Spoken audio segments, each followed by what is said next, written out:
3 weeks before my heart valve surgery, all 7 of my children promised they'd handle everything. I believed them. Day 1, the chair was empty. Day 4, still no one. By day 12, even the nurse stopped asking. On day 15, my eldest finally called not to visit, but to ask for my signature. On the day I was discharged, I called everyone. No one answered. I took an Uber home alone, returning to a house full of silence and broken promises. But when I opened my late wife's desk drawer, I found something I was never meant to see. Welcome! Before we continue, tell us in the comments which part of the world are you joining us from today. Don't forget to like and subscribe. Please keep in mind that while this narrative is crafted with fictional elements for your entertainment, the underlying lesson is something everyone should consider for their own future.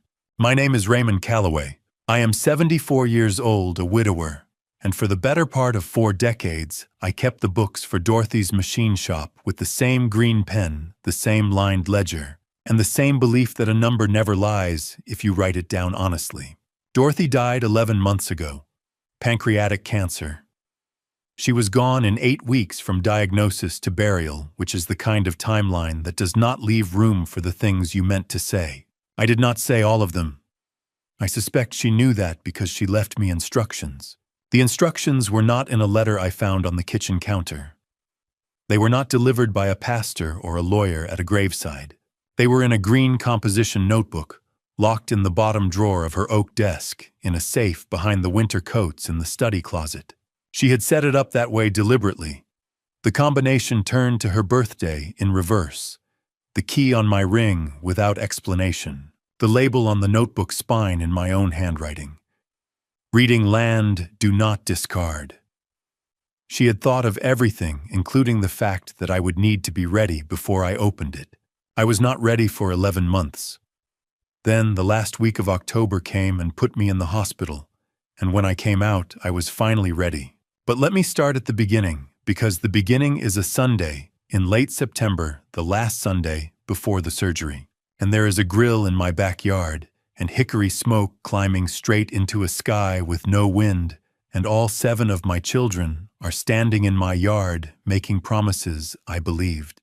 I have 7 children. Nathan is 48, my eldest, an architect, who manages property on the side and arrives everywhere with the particular efficiency of a man who has already calculated his exit. Diane is 45, a cosmetic surgeon, precise and impatient, the one who inherited my eye for detail and none of my patience for process. Cooper is 43 and has been telling me for 3 years that he is finishing a graduate degree in urban planning, which I believed until October when Dorothy's notebook told me otherwise. Tyler is 41. A real estate broker, always the first to pick up the phone, and always, I now understand, the first to be doing something else while he does it. Melissa is 39, the warmest of all of them, a teacher married to a man named Kevin, whose judgment I have spent several years quietly revising. Jesse is 36 and has been working on finding himself since he was 24, a process Dorothy quietly funded every month without mentioning it to me. Amy is 29, the youngest still in her PhD program, the one I have always believed was simply trying to become something, which turned out to be true, though not in the way I understood it. Those are my 7 children. On the last Sunday before my open-heart surgery, all of them stood in my backyard while I worked the grill and made the same promise in 7 different ways. They would handle everything. I would be taken care of. The house, the food, the hospital visits, the phone calls covered. 7 adults, 1 assignment each, nothing to worry about. I believed them the way you believe something you have spent 50 years wanting to be true. Not naively. Carefully. The way a bookkeeper believes a column that has always balanced before. I turned the brisket at 2 in the afternoon and watched the smoke rise and thought, this is what a man builds a life for. This is what 40 years of opening other people's numbers and closing them honestly looks like when it finally comes back around. 7 children. 1 yard, the smell of hickory, and the sound of overlapping voices, and a sky that had not yet turned the color of what was coming. I did not notice Tyler drift back to the grill until he was already beside me. The others had moved to the patio table. He came and stood at the far side of the grill with his glass in his hand and his eyes on the back fence rather than on me. And he said, in the tone of a man thinking out loud that land behind the rentals, "With the new corridor going in, it must be pretty central now, huh?" I turned the brisket. I said I supposed so, that I had not looked at it seriously in a while. Tyler nodded, the way people nod when they have received the answer they expected, and asked if I wanted a beer, and walked back to the table. I want you to hold that moment. Tyler and his glass, me and the tongs. A perfectly ordinary Sunday afternoon. The smoke was straight, and the sky was clear, and I had 7 children, and no reason to doubt any of them. I have since learned that Tyler had looked up the parcel number 3 days before he pulled into my driveway. He had been holding that question about the corridor for 6 weeks, waiting for the right occasion to ask it casually. The Sunday before my surgery was the occasion he chose. I did not know that then. I turned the brisket. I watched the smoke. I was a satisfied man. That is where the story starts. Not in a hospital room, not at a lawyer's desk, but here at a grill in October light. With a man standing at the far side of it, asking about land he had already been researching for weeks. Everything that followed was already in motion. I simply had not learned to read that kind of column yet. The cars left one by one as the light dropped that September Sunday. Nathan first sighting an early Monday. Tyler close behind his glass, empty his question about the corridor already filed wherever he kept things he intended to return to. Melissa last stopping at the door to squeeze my arm and say, "Promise, Pop. I will have the refrigerator stocked before you get home." I thanked her and watched her taillights clear the corner of Heron Street. The yard was quiet. The coals had gone gray. I stood at the grill with the tongs still in my hand and looked at the backyard the way you look at something you have tended for 30 years and suddenly want to memorize the fence line.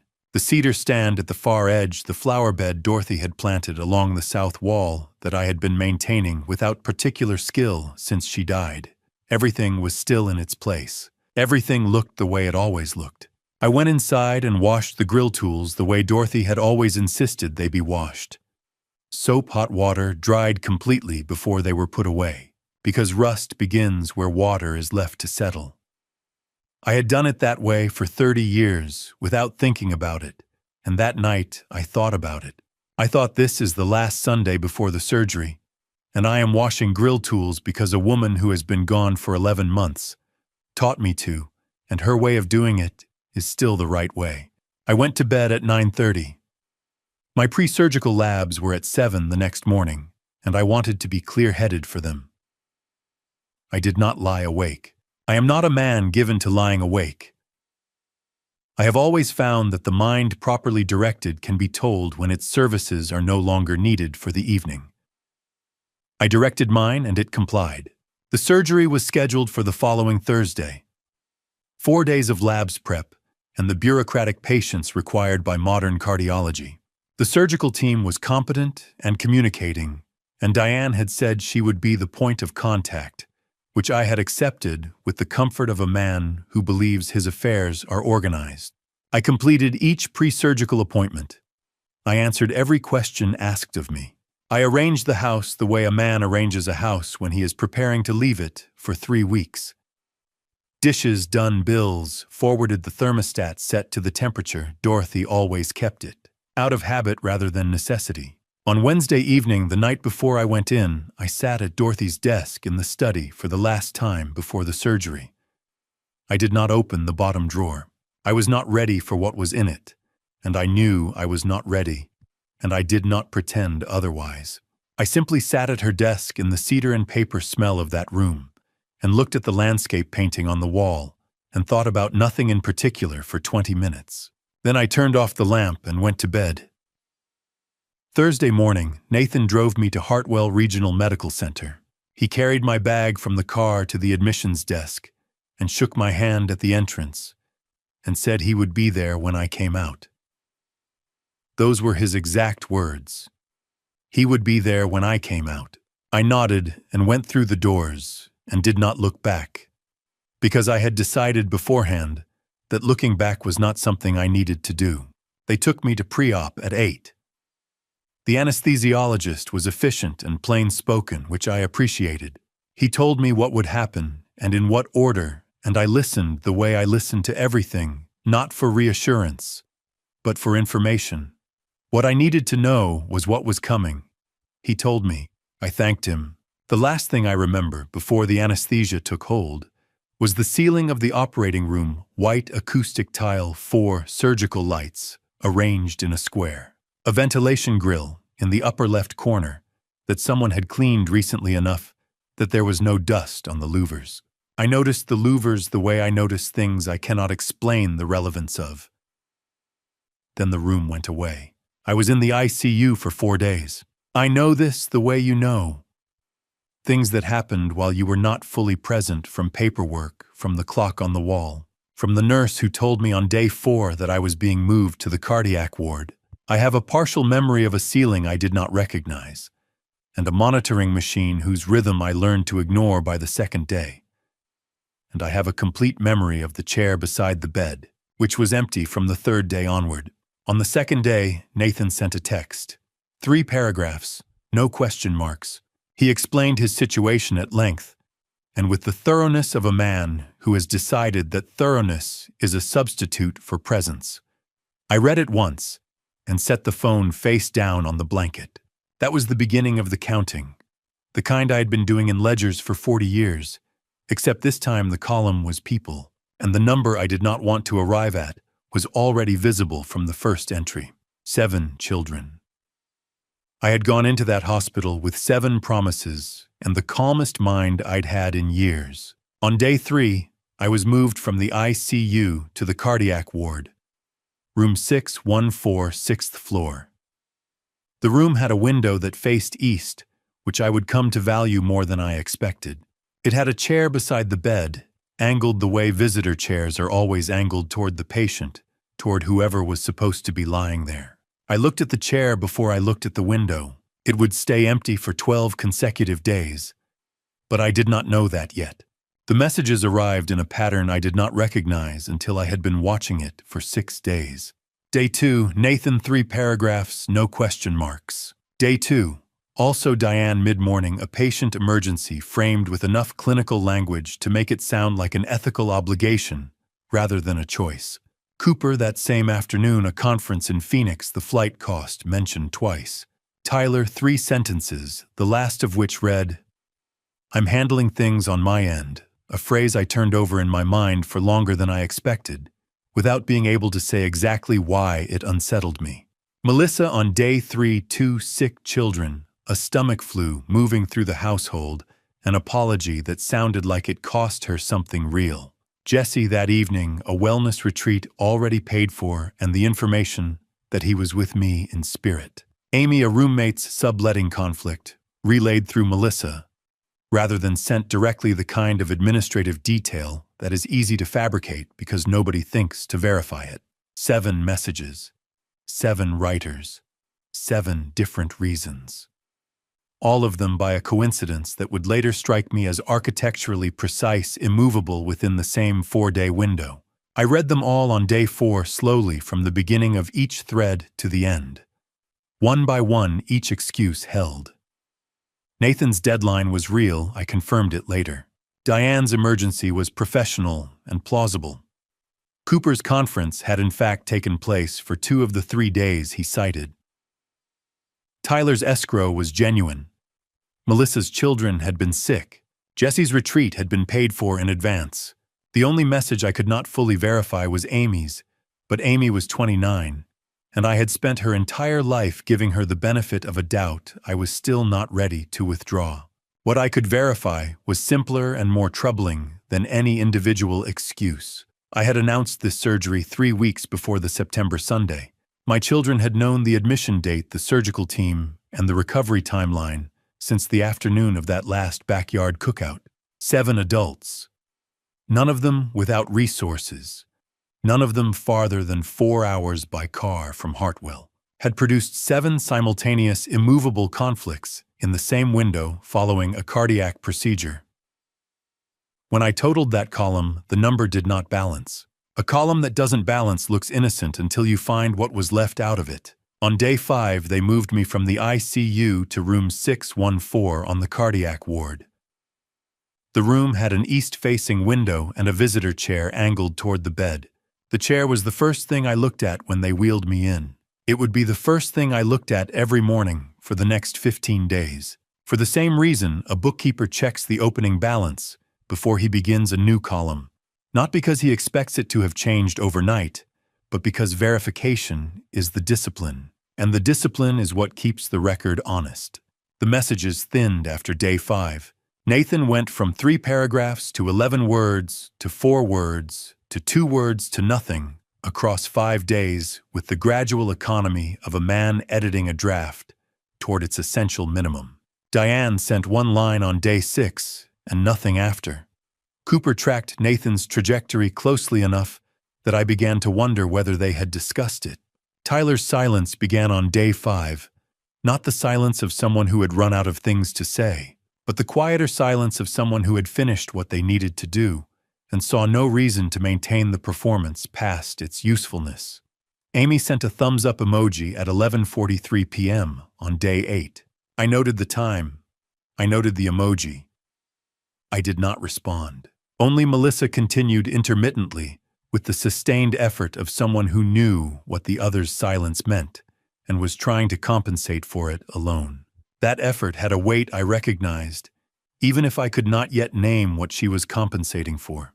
On the morning of day 12, I was sitting on the edge of the bed, working the top button of my shirt, when Grace Ellsworth appeared in the doorway.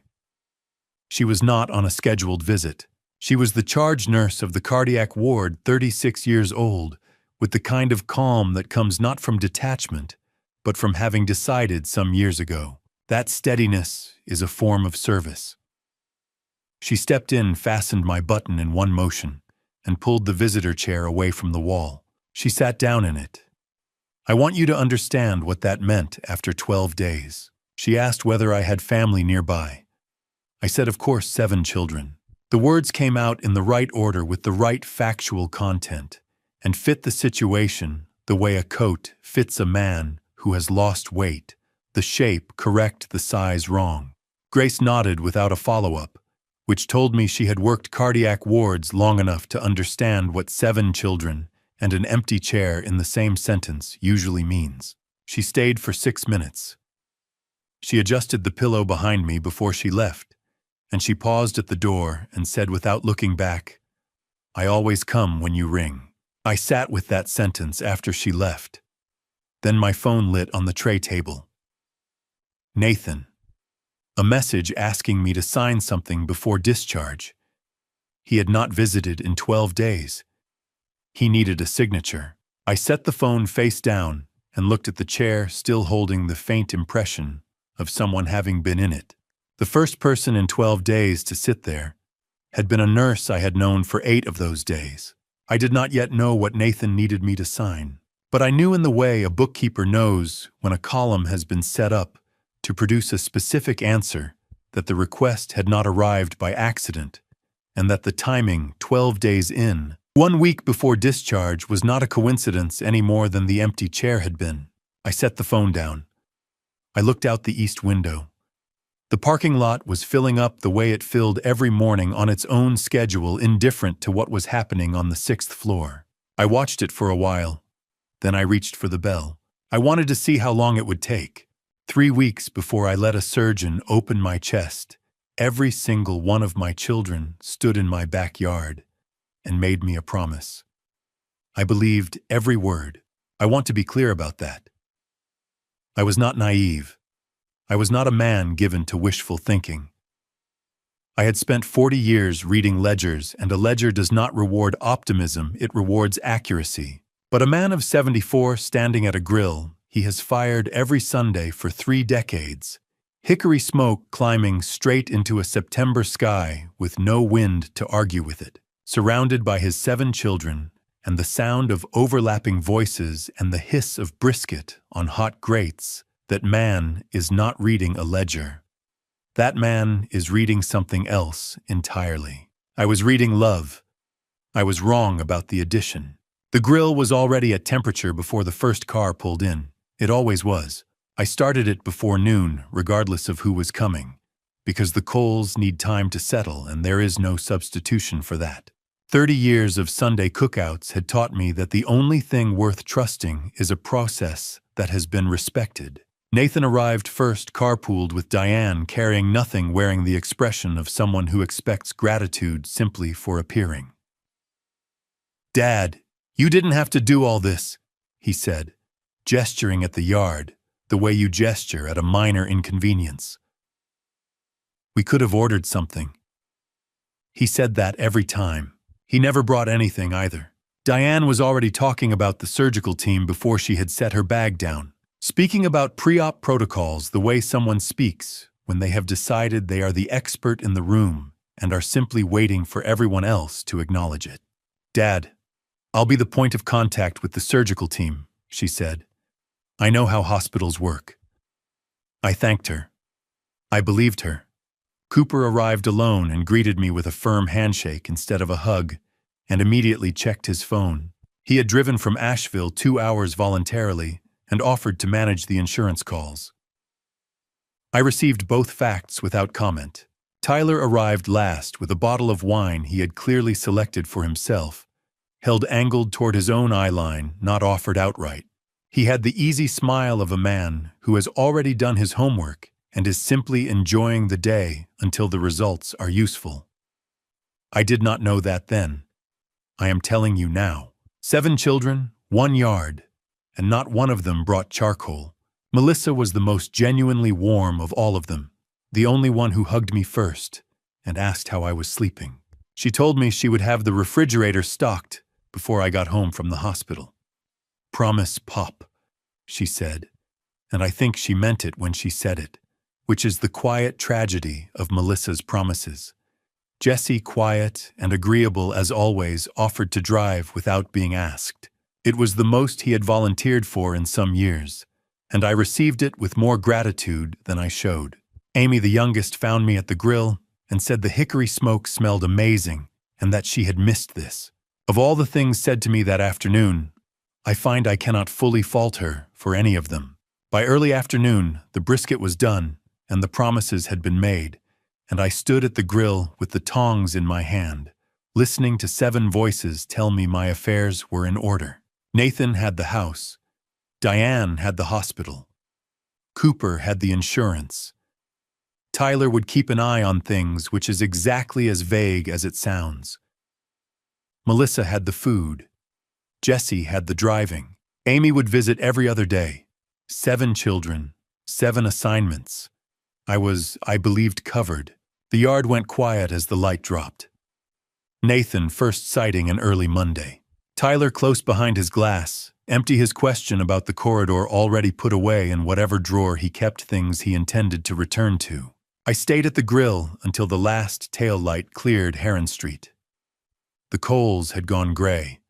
The smoke had thinned to nothing. I was not lonely. I want to be accurate about that. What I felt was something closer to completion. A man whose house was in order, whose affairs were arranged, who had done the right thing by the people he loved, and received their assurances in return. I stood there in the cooling yard, and believed every word of it. A satisfied man goes to bed early. I went inside past the study without pausing, the notebook still in its drawer, the house holding its quiet, and set my alarm for 6. 7 children. 7 promises. The surgery was 4 days away, and I had not a single doubt to carry into it.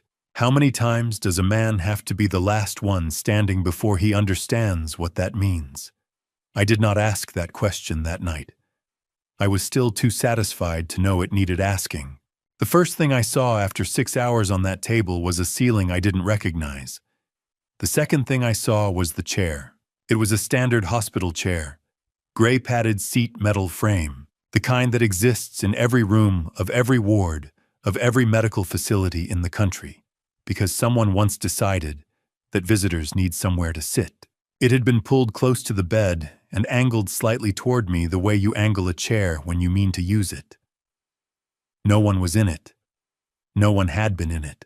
I looked at it for longer than I looked at anything else in that room, which tells you something about the state I was in. A nurse came in and checked the monitors with the efficient calm of someone who has done the same thing several thousand times and finds it neither tedious nor remarkable.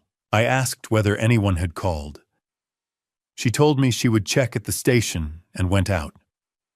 She came back 10 minutes later and said there were no messages yet and that I should try to rest. I thanked her and looked at the ceiling instead. The surgery had gone well. I knew that from the paperwork and from the way the doctor spoke to me, the clipped satisfaction of a man reviewing his own clean work. My chest had a new valve and a long scar, and the hollow ache of a body that has been opened and reassembled. That was the physical inventory. The other inventory, the one I was already compiling from the gray chair beside my bed, was a different matter entirely. The first message arrived that afternoon. 3 paragraphs, no question, marks the format of a man who had decided thoroughness was a substitute for presence. I read it carefully, the way I read everything, not for what it said, but for what it left out. The Henderson contract. The Thursday close. The assurance that I would be stronger by the weekend, which was doing a lot of work as a substitute for actually coming. 3 paragraphs in which my eldest son explained with considerable thoroughness why he could not be in the same room as a man who had just had his chest opened. I set the phone face down on the blanket. I did not respond. There was nothing in those 3 paragraphs that required a response. The messages came the way debts come, one at a time, each with its own reasonable explanation, until you have enough of them to see what they add up to. I did not read them individually. I read them as a set, the way you read a ledger at the end of a quarter, rather than line by line. Taken together, they produced a number I recognized: 0. 0 visits. 0 calls placed. 0 instances of a person driving 4 hours to sit in a chair beside a hospital bed. The arithmetic was clean. The conclusion was not one I wanted to write down. 7 locks. 7 different keys, except every lock opened onto the same empty room. On day 3, Grace Ellsworth came by during rounds. Not a scheduled check, just a pause at my door, the brief courtesy of a nurse who has decided to notice a patient. She asked whether family had come by. I told her everyone was coordinating, that it was a busy time of year. She nodded without the expression people use when they are politely concealing their opinion of what they have just heard. She adjusted my IV line and set a fresh cup of water within reach on the tray table, and she said she would make sure the chair stayed close to the bed. It was not a significant thing. I have thought about it many times since. I need you to understand something about reading a ledger twice. The first time you find the numbers. The second time you find the story the numbers are trying to tell. On day 4, I read all 7 threads again from the beginning, slowly on a single scroll. One by one, each excuse remained plausible. Nathan's deadline was verifiable. Diane's emergency was professional. Cooper's conference was real. I would later confirm he had attended it for 2 of the 3 days he cited. Tyler's escrow was genuine. Melissa's children had in fact been sick. Jesse's retreat had in fact been paid for. Amy's subletting conflict had in fact not existed at all, but I did not know that yet. What I knew was simpler and more troubling.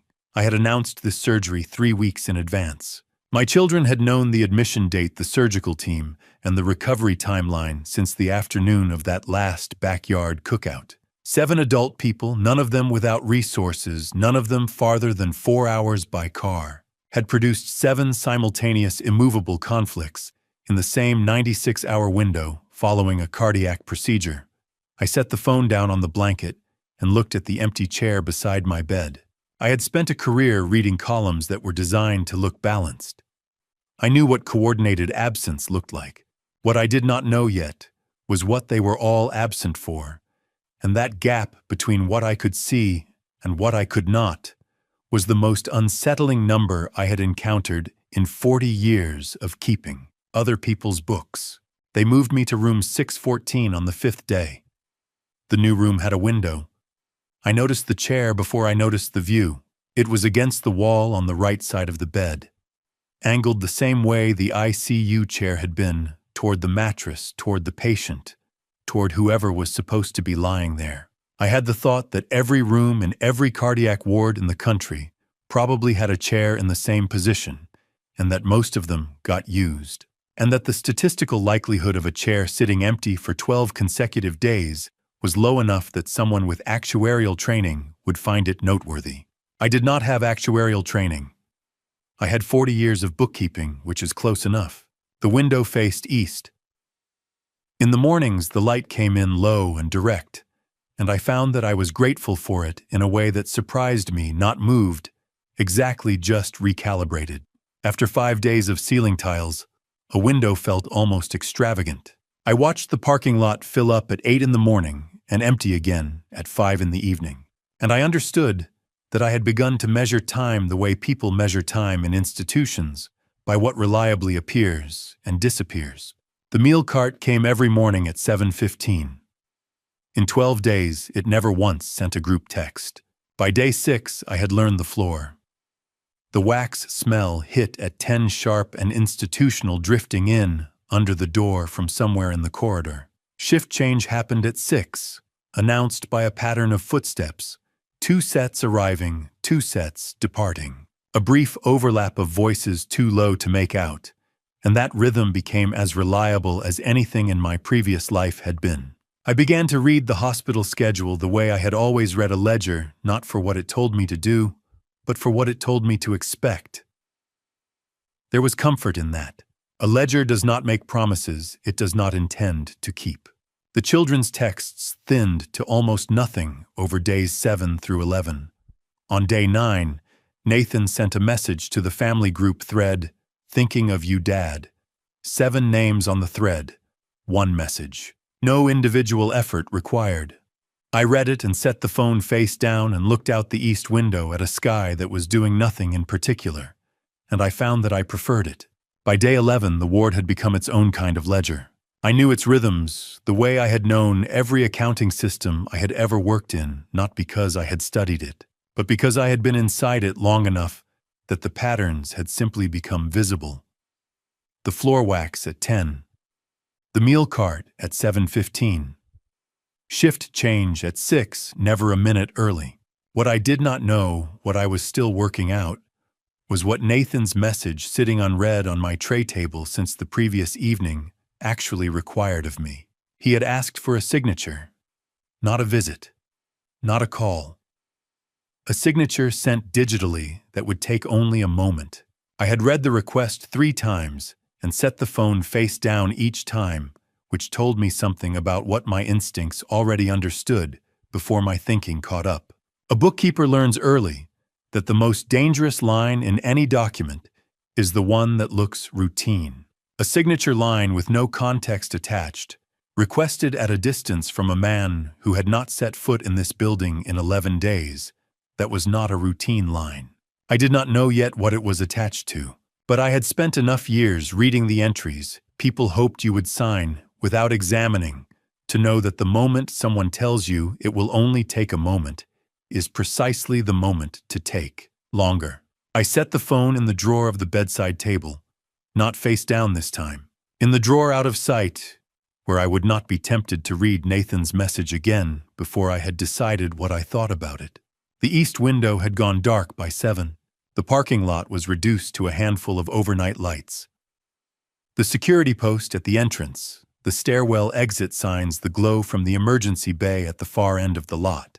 I had watched that lot fill and empty for 11 consecutive days, and I had found somewhere in that repetition the particular steadiness of a man who has stopped waiting for something to change and started paying attention to what is actually there. What was actually there? An empty chair. 11 days. 7 children. 1 signature request from a man who had not visited. I was still holding the phone face down when the ward went quiet for the night. Somewhere down the corridor, a door closed, The monitoring machine beside the bed continued its ordinary rhythm. I looked at the east window, dark now, the parking lot reduced to overnight lights, and I thought he has not visited in 11 days, and he needs something from me. That is the shape of this. That is what the column looks like when you finally read it correctly. I did not reach for the bell that night.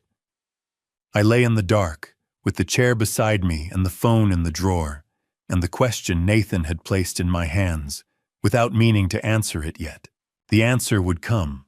It always did if you gave it the right conditions, and did not rush it toward a conclusion it had not yet earned. The doctor would tell me in 4 days that I could go home. I did not know that yet. What I knew was that something had been set in motion before I went into surgery, and that the signature Nathan needed was not a small thing, and that a man who has spent 40 years reading what numbers mean when arranged in a particular order does not sign a document he has not read, simply because someone tells him it will only take a moment. I reached for the lamp and turned it off. The room went dark. I closed my eyes. I had one more thing to do before I slept, and I did it the way I had always done the last thing. At the end of a long day, at the desk, I opened the account in my mind, ran the column one more time, confirmed the total and set it down. The total was not what I had brought into that hospital. The number had changed. I did not yet know by how much, but I knew the direction. And in 40 years of bookkeeping, I had learned that the direction is always the first thing that matters. I rang the bell at 6:48 the next morning. I was not in pain. I wanted to see how long it would take. This requires a small explanation. I had spent 40 years keeping books, and the first rule of bookkeeping is that you do not trust a number because it appeared once. You verify it. You run it again. Grace had told me she always came, and I had heard her say it, and I had believed her in the way a man believes something he wants to be true, but has not yet confirmed. At 6:48 on the morning of day 13, I decided to confirm it. She arrived at 6:50 and 51 seconds. I had been watching the ceiling clock. She came in without hurrying, without any expression that suggested she had been interrupted, and asked what I needed. I told her water. She poured it from the pitcher on the tray table, set the cup where I could reach it without leaning, and asked whether I had slept. I said reasonably well. She nodded and went back into the corridor. 2 minutes, 51 seconds. I drank the water. I did not mention the test. I put a check mark in a column only I could see. Day 14 was the first walking day. The physical therapist. A compact, unhurried man who introduced himself and immediately forgot I had any questions. Cleared me for corridor walks with the walker morning and afternoon, building from 1 length to 2 over the following week. Grace was in the corridor when I came out of room 614 for the first time. She did not position herself beside me or offer commentary. She simply remained at the nurse's station at the far end, doing whatever she would have been doing if I had not been there. And when I reached the end of the corridor and turned and came back, she had not moved and had not made anything of it. There was a small square of coffee cake on my tray when I returned to the room. No note. I ate it and looked at the window for a while and thought about the difference between a gesture that costs nothing and a gesture that comes from the right instinct. And I concluded they are not the same thing even when they look identical from the outside. Days 15 through 18. I spent watching my children's messages contract. I want you to understand what I was watching. Not a family falling apart. A family revealing itself one fewer word at a time on a schedule they did not realize I was keeping. Day 15. Nathan sent 11 words. Something brief about hoping I was improving, no question mark at the end. Day 16, 4 words. A truncated version of the previous message as though he were editing an earlier draft toward its essential minimum. Day 17, 2 words. Day 18, nothing. Diane sent a single line on day 16 and nothing after. Cooper matched Nathan's trajectory almost exactly, which I noted as a possible indicator of coordination, or a possible indicator that the two of them had always been more similar than I had allowed myself to understand. Tyler sent nothing after day 15, but Tyler's silence had a different quality from the others. Not the trailing off of someone who had run out of things to say, but the quiet of someone who had finished what they needed to do and saw no reason to maintain a performance past its usefulness. Amy sent a thumbs-up emoji at 11:43 p.m. on day 18. I wondered whether she had set a reminder. I completed my second full corridor walk on the evening of day 19.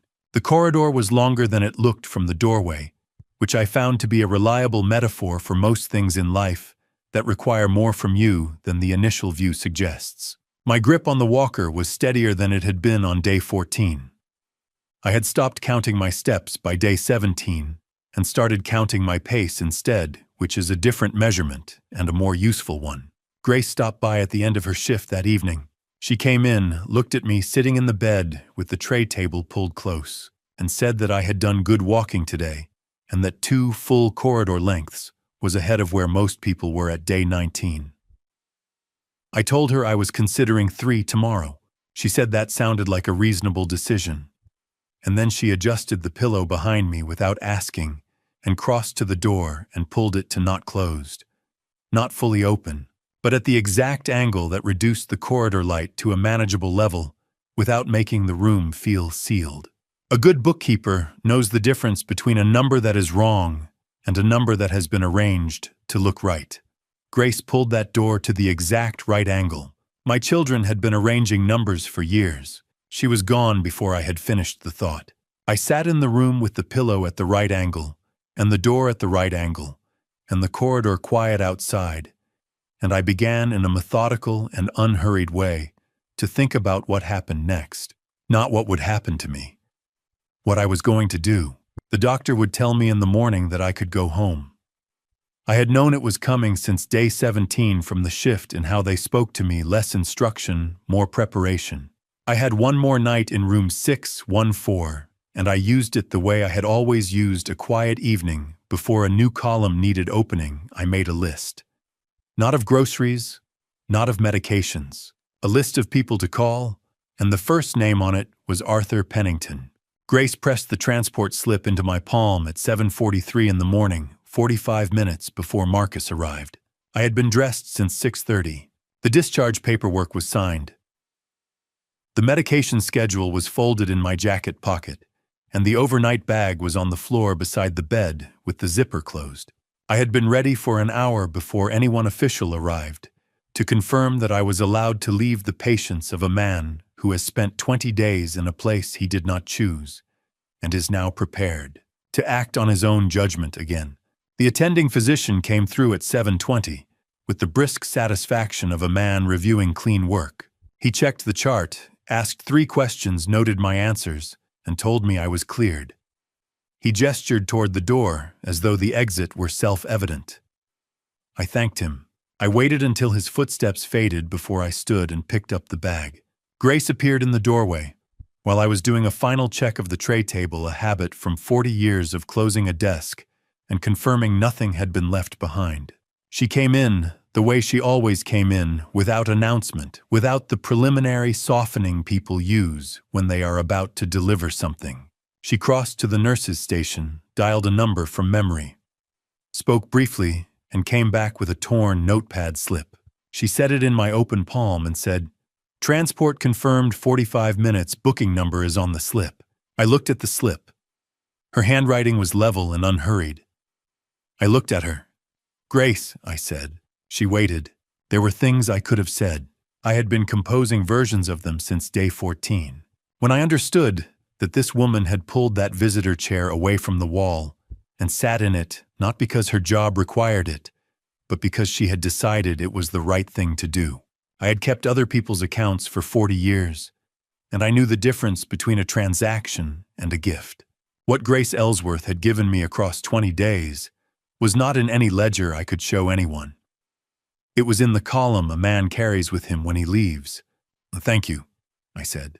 She nodded once, the nod of a person who has received thanks without needing it, and went back into the corridor. I listened to her footsteps disappear into the ordinary sounds of the floor. Then I did one last thing before I left. I straightened the visitor chair flat against the wall, parallel the way it had been before she moved it. I looked at it for a moment. Then I picked up the bag and my walker and went out. The corridor had the particular smell of a Tuesday morning shift in full operation floor wax from the overnight cleaning crew, the meal cart already making its rounds at the far end. I had walked this corridor twice a day since day 14, 41 steps from my door to the elevator, longer than it looked from the threshold which I had noted on the first walk and confirmed on every walk since. I made those 41 steps one last time and did not hurry. Marcus Trent was already in the discharge bay when I came through the lobby doors. He was standing outside the transport van with his hands in his jacket pockets, not leaning, not checking his phone, simply present. The way a man is present when he has arrived early and is comfortable with the fact of it. He saw me and walked over without hurrying. "Mr. Callaway," he said. He reached for the bag before I could shift my grip. "I've got that." He carried it to the van and held the door while I managed the step up, the steady peripheral presence of someone who has helped many people into vehicles after long hospital stays and understands that the help is best delivered without drawing attention to the need for it. I settled into the seat. Marcus closed the door and pulled into the discharge loop without ceremony. We cleared the hospital entrance and turned onto the bypass. Hartwell looked the way it always looks in October, the maples already at full color, the light catching the storefronts on 4th Street and making them look briefly significant. I had been inside a building for 20 days. The outside had continued without adjustment. We were past the Meridian Shopping Center when Marcus spoke, eyes on the road, asking it the way you ask about the weather, someone waiting at home. I said, "I have 7 children." He said, "That's a lot of people." He did not add to it. He did not say he was sure they had good reasons or that families were complicated. He simply acknowledged the arithmetic and returned his attention to the road. And I looked out at the October maples and thought about the difference between a person who says the right thing and a person who says nothing wrong. Marcus turned onto Heron Street without being directed and pulled into the driveway of the house I had lived in for 31 years. The driveway was empty. The lights were off. The curtains were exactly where I had left them on the morning I went into surgery. He carried the bag to the front door and set it inside the threshold. "He asked you all right?" I said yes. He looked at me the way a person looks when they are deciding whether to accept an answer. Then he nodded and walked back to the van. I listened to the engine diminish down Heron Street and disappear. I closed the door. The house had the smell of 20 days of no one dust stillness, the faint staleness of sealed rooms. I stood in the hallway and let it settle. Nathan had promised food. I walked to the kitchen. Dorothy's handwriting was smaller than I remembered. Precise. Every entry level on the line, nothing crossed out. She had been keeping this for years. I had come straight to the study from the front door, still in my jacket. The overnight bag dropped in the hallway. The notebook was where I had left my hand 2 weeks before, in the bottom left drawer of the oak desk, its green fabric cover smooth under my palm, the label on the spine still carrying those 4 words I could not explain. I had opened it this time before I could think of a reason not to. The heading on the first page read, "Family Accounts," in Dorothy's hand, and beneath it a date, March 2019, 6 years ago. The entries were organized by child, each section separated by a ruled line. Each line dated and annotated with the same spare discipline she had applied to everything she had ever done quietly and well. I recognized the structure immediately. She had been keeping a ledger, a proper one, running totals in the margin, single-line context notes beside each figure. She had been a better bookkeeper than I ever gave her credit for, and I had been a bookkeeper for 40 years. Nathan's section came first. A roof loan from 2021, $9,200, terms unspecified, repayment date blank. 2 years had passed. The repayment column was empty. I noted it and turned the page. Diane, rent arrears from her practice's lean year, covered in installments across 14 months, never discussed with Raymond, never repaid. The total in the margin was larger than I expected. I noted it and turned the page. Cooper had been lying about graduate school for 3 years. Dorothy had verified it. She had not said a word to me. She had written it down instead. That was the entry that stopped me. Not the dollar amount, though the amount was not small, but the marginal notation. In Dorothy's hand in blue ink from one visit, verify. Then beneath it in slightly different ink from a later date, unverified. Program does not exist. She had checked. She had confirmed her suspicion, recorded the confirmation, and gone back to making Cooper's dinners when he visited. I sat with that for a while.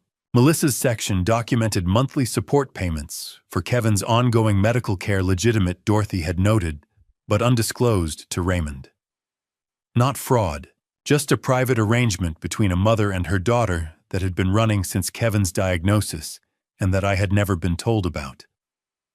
I held that one at a different angle than the others. It did not sit in the same column. Jesse, an allowance. Dorothy had been paying it since he was 24 years old. He was 36 now. I read the section twice, because the first read did not produce a number I was willing to accept without verification. The figure in the margin at the bottom of his page was $43,200. 12 years of monthly payments never mentioned, never questioned, still active as of Dorothy's last entry, 6 months before she died. I need you to understand what one line means in a ledger, where every other entry runs a full page. It does not mean less information. It means the information is somewhere else. Tyler's section was one line. T asked about the land again. Parcel 14 and 15 Corridor Road. Note attached in envelope. That was all. No dollar amount. No date of transaction. No repayment column because there had been no transaction to repay. Just a notation that Tyler had asked about the land. The word again suggesting this was not a new inquiry, but a recurring one, and that Dorothy had prepared a separate note on the subject and placed it somewhere else. One line where every other child had filled a page. Dorothy had decided one line was enough for Tyler. I found that to be the most alarming sentence I had read all afternoon. I knew parcels 14 and 15. They sat behind the rental units on Corridor Road, land I had owned for 31 years. Land I had not thought about seriously in at least a decade. Tyler had apparently not stopped thinking about them. The phrase "note attached in envelope" sat at the end of the line like a door I did not yet have a key to open. Amy's section was brief, a single loan from 2022, an amount smaller than any of her siblings repaid in full within 3 months. Dorothy had written one word beside it in parentheses, legitimate. That word in parentheses in that specific position told me everything about what Dorothy had thought of the others. I turned to the last page. Arthur Pennington, a phone number. And in Dorothy's hand, in the same blue ink she had used throughout the envelope, is in the safe, Raymond. You will know when. She had written that before she died. She had known I would be sitting at this desk in this dark, reading this notebook. She had left me a map and trusted me to read it. I had never loved her more than I did in that dark room. I had not noticed the light going. The room was fully dark by the time I turned to the last page, and I did not reach for the lamp. I sat in the dark with the notebook in my lap and the safe behind the landscape painting on the wall to my left, and Dorothy's last instruction still in front of me on the page I could no longer see. The room had been dark for some time. I did not open the safe that night, but I knew what I was going to do in the morning, and the first thing was to call Arthur Pennington before any of my children knew I was home. The combination came to me before I reached the safe. I did not search for it. It arrived the way a familiar weight does not remembered so much as resumed. Dorothy's birthday backward, month, day, year reversed. I had never written it down. I turned the dial. The safe was a Century 1250 bolted to the floor of the study closet. Dorothy had chosen it. She had chosen most things in that room, including the placement low behind the winter coats, requiring a person to kneel. I knelt. The dial clicked 3 times. The handle released on the first pull. Inside a manila envelope, letter-sized, unsealed. A folded deed. A small ring box closed. The envelope was on top. It was labeled in Dorothy's handwriting, not neat, not hurried. Deliberate. 2 words for Raymond. I sat on the floor of the closet with my back against the doorframe. The coats hung above me. They still held a trace of her cedar and wool. I did not open the envelope immediately. I set it on my knee and looked at the 2 words for what I estimate was 3 minutes. It is the kind of interval a person cannot explain to someone who has not earned it. I opened it. The letter inside was 1 page. Front only. Her handwriting blue ink, the same pen she used for the green notebook. She had dated it August 14th, 2023, 14 months before I went into the hospital. 14 months before the Sunday barbecue. 14 months before all of it. She wrote Raymond. If you are reading this, then I was right, and you already know most of what I'm about to say. I did not tell you while I was living because you would have tried to fix it. I didn't want it fixed. I wanted it recorded. I read the paragraph again, then a 3rd time. The language was hers, precisely economical, slightly impatient, and without apology. She was not asking forgiveness.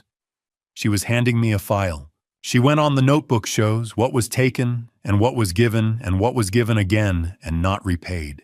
The deed in the envelope is for the eastern parcel, 380 acres, registered solely in my name since 2019. Tyler does not know this. He has been researching a parcel that no longer exists under the address he has. I moved it. Arthur Pennington has the transfer records. I stopped. 380 acres. In her name alone. She had restructured the land, holding quietly, legally, without a word to me 4 years before she died. I was not angry. I want to be precise about that. What I felt was closer to the sensation of stepping onto a floor you thought was wood and finding it was stone. Solid. Colder than expected. Holding more weight than you thought anything could. She had known Tyler was researching the property. She had moved it before he could find it. She had left me the deed. She had left me Pennington's name. I sat on the closet floor for another interval I did not measure. I am 74 years old. I have closed 14 business deals, raised 7 children, buried a wife, and survived a cardiac event that the doctor described as a significant episode. I have never in that span been outmaneuvered by someone on my side. I did not know that was possible. I am revising that assessment now, sitting on the floor of a closet, holding 1 page of blue ink from a woman who has been dead for 11 months. The deed was exactly as she described. Eastern parcel, 380 acres, Dorothy Ann Callaway, sole registered owner, dated March 2019. Transfer of ownership, line blank. Waiting. The ring box I left closed. I read the letter a 4th time. The final paragraph, Pennington will be expecting your call. I told him Raymond will either call within 2 days of finding this, or he will take 3 weeks and a cup of bad coffee to work up to it. He has the full file. You don't have to explain anything to him. He already knows. I love you. I told you first. D. I stayed on the floor long enough for the light in the study to shift.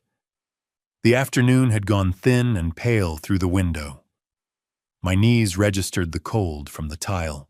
I stood slowly, no performance in it. No audience to consider, just the cold tile under my knees and the time it took. I folded the letter along its original creases. I placed it back in the envelope. I set the deed on top of Dorothy's green notebook, which was still open on the desk, to the page with Pennington's number. I picked up the phone. He answered on the 2nd ring. Not the voice of a man who had just been interrupted. The voice of a man who had been sitting near the phone. Mr. Callaway, he said before I had finished saying my own name. I've been expecting your call. Dorothy told me you'd get there in 2 days. She was right. I have everything ready.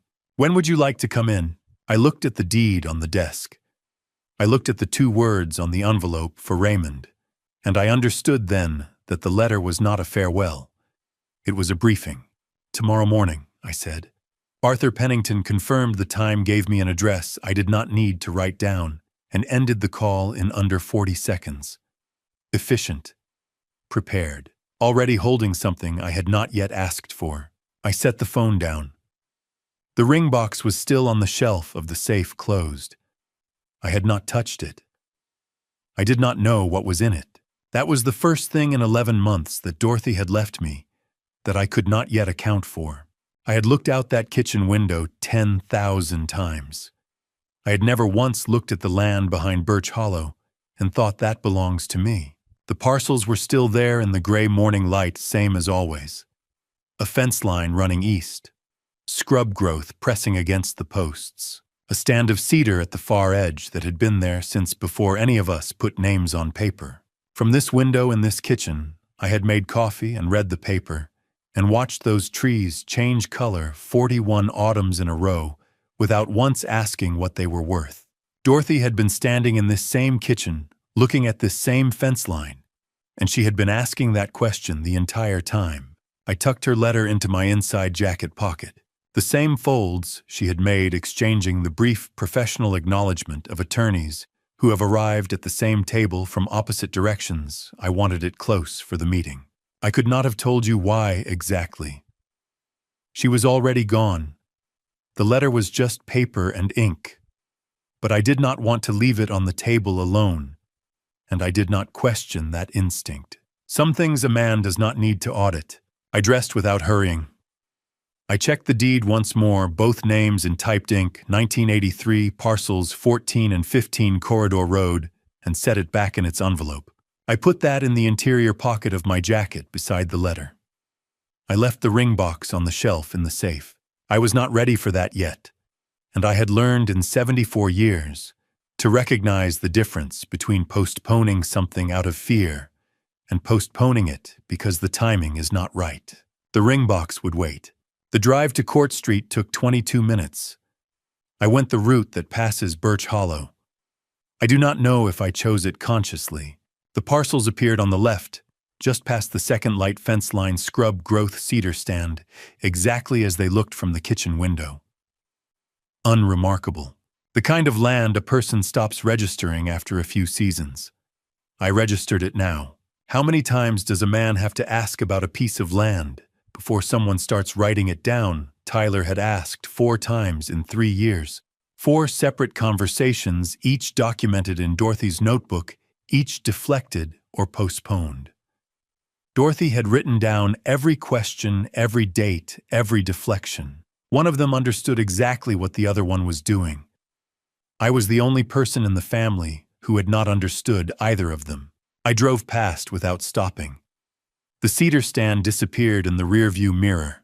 I kept my hands on the wheel and my attention on the road ahead, which was a thing I had learned to do many years ago when the temptation was to watch what was behind you.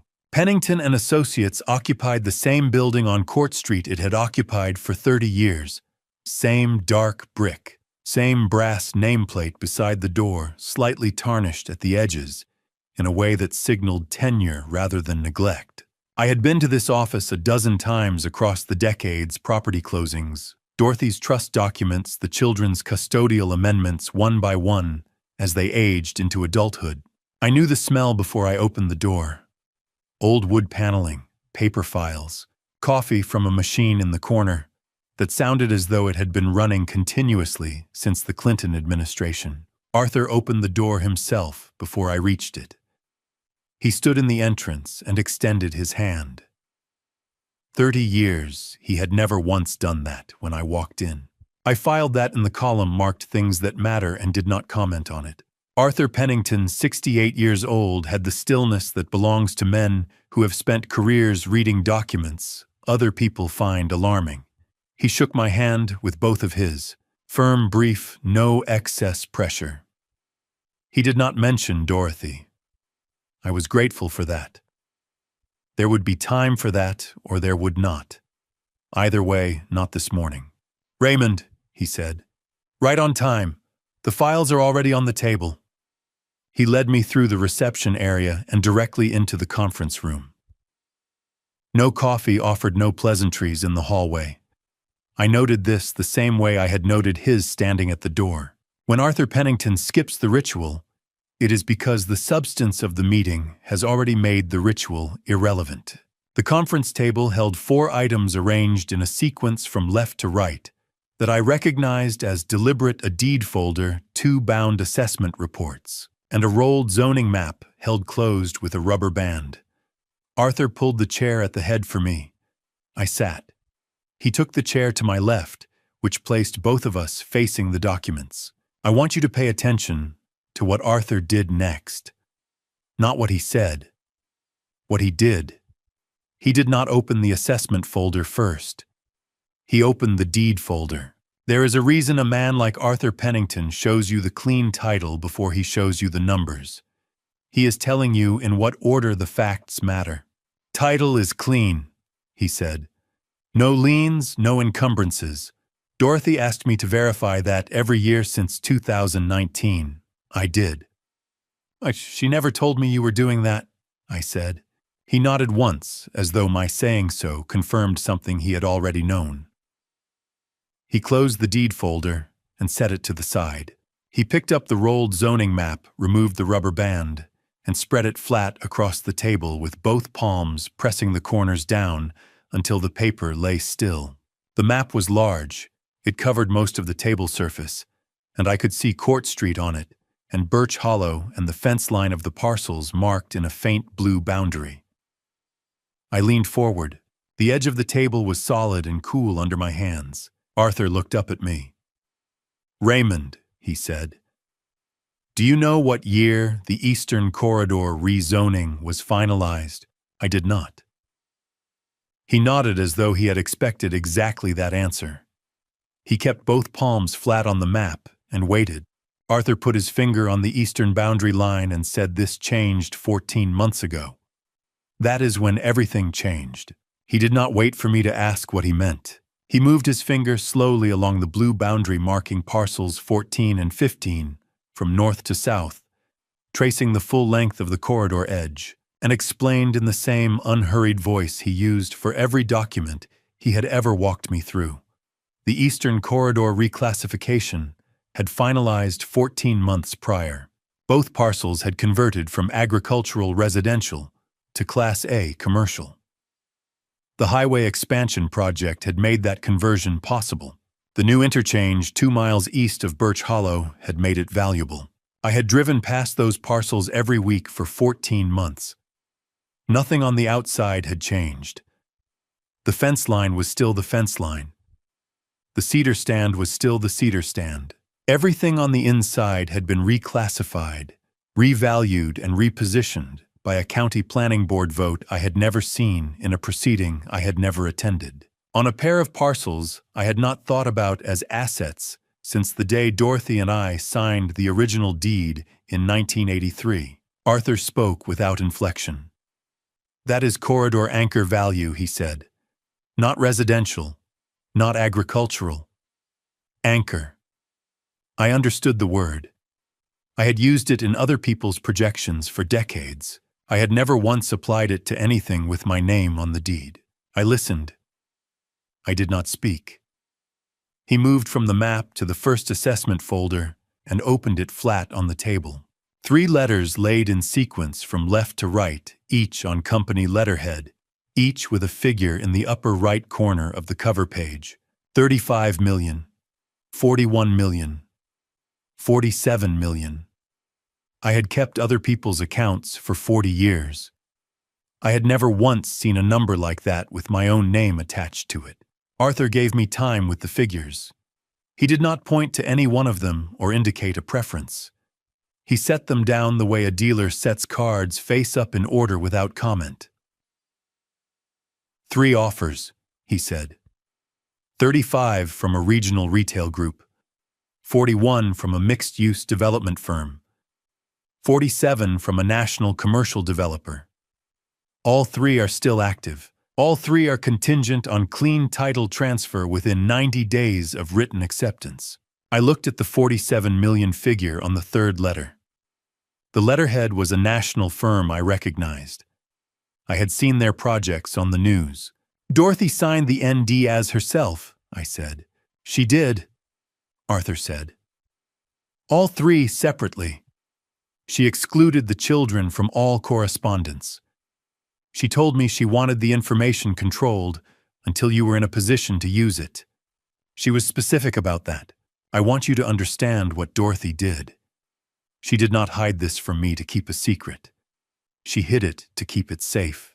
There is a difference between concealment and protection, and it took me a moment at that table with 3 offer letters in front of me, and her letter still folded in my inside jacket pocket, to understand clearly which one it had been.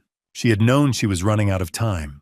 She had known the reclassification was recent, and the offers were active and the 90-day windows were finite. She had known also that someone in the family had been asking questions about those parcels since before the reclassification finalized.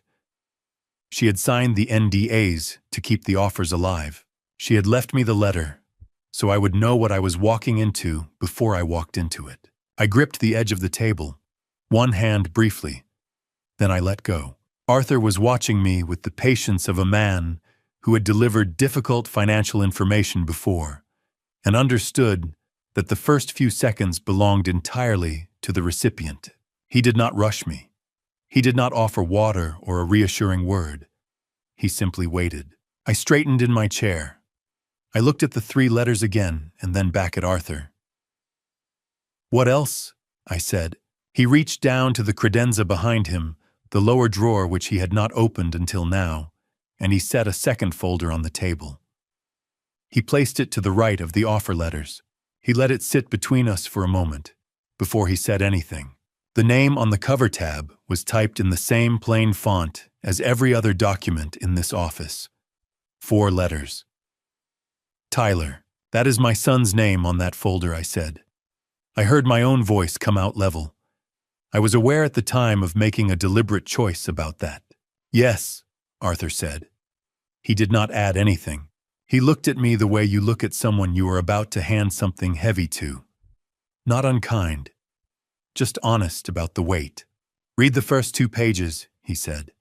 Then we will talk. The conference room was very quiet. The old wood smell of the office had been in the air since I arrived, and I had stopped noticing it until that moment, when the silence made everything specific again. I could hear the coffee machine running in the corner. I could hear my own breath, which was even. I was deciding consciously to keep it that way. I looked at Arthur once across the table. He held my gaze without expression. He had known me for 30 years, and he was looking at me now the way he had looked at me when Dorothy's trust documents required my signature on a line I did not expect, present steady, not pretending the moment was small. I pulled the folder toward me. I opened the cover. Tyler's name was at the top of page 1 and below it a date from 6 weeks ago, 2 weeks before my surgery. I read the first line. My hands went flat on the table. I read it again to make sure I had read it correctly. I set the 2 pages down flat and looked at Arthur. I said, "Tell me what I just read." I needed to hear it spoken out loud by someone who understood it. Arthur did not hesitate. He had been waiting for exactly that question. Tyler had signed a letter of intent to sell both parcels for $28 million. He had signed it as my authorized representative. The buyer was Meridian Commercial Group, a commercial developer whose principals Arthur named without inflection. The LOI was dated 6 weeks ago. The deadline to act on or void it was 3 weeks from today. "I never authorized him," I said. "No," Arthur said. "You did not. That is the problem we are here to discuss." I looked at the document. Tyler's signature was clean and practiced below a typed line that read, "Raymond Callaway by Tyler Callaway, authorized representative." The line looked official. It had been designed to look official. $28 million against $35.41.47. I ran the arithmetic without meaning to the way a man does when he has kept ledgers long enough that numbers move before thought does. 28 million against 35.41.47. Tyler had not just used my name without permission. He had sold the land at a $19 million discount to a buyer he had approached before my surgery, before the ink was dry on Dorothy's NDAs. Before I had any knowledge this meeting was even possible. Arthur opened the second section of the folder. He set two more documents on the table. The first was a notarized temporary power of attorney citing my post-surgical incapacity. The second was a page from the hospital visitor log, Day 3, printed from the front desk system, with one name I recognized on the third line from the top. Tyler had been in the building on Day 3. Day 3 was the day I received his text about the Henderson contract. I could see the message in my memory, with the clarity that specific details sometimes carry, cannot leave the city. Henderson deal closing will call as soon as I can. I had read that message in the hospital bed and accepted it without question. He had been in my building while he was sending it. He had not come to see me. Arthur explained what he had done instead. Tyler had brought a notary to the ICU during a window when I was sedated. The notary had obtained a fingerprint. The fingerprint appeared on the power of attorney as my authenticating signature. The document had then been used to establish Tyler's authority to sign the LOI as my representative. I need you to hold two things at once. The text on my phone that said he could not leave the city, and the visitor log that put him in my building at the same hour. Both of those things were true at the same time. One of them was my son communicating with me. The other was my son conducting a transaction against me. He had managed both from the same building, possibly the same hour, and I had been unconscious 2 floors above him. Arthur moved to the third section of the folder without ceremony. Nathan had filed a guardianship petition with the county court 8 days ago, citing my post-surgical cognitive vulnerability. The petition requested court-appointed authority over my financial decisions. If the court appoints a guardian before Tyler's LOI deadline, Arthur said, the sale can proceed without your consent or signature. I said the 20 days. All 7 of them staying away. Yes, Arthur said. The abandonment was the setup. A guardianship petition needs a pattern of isolation and dependence on record.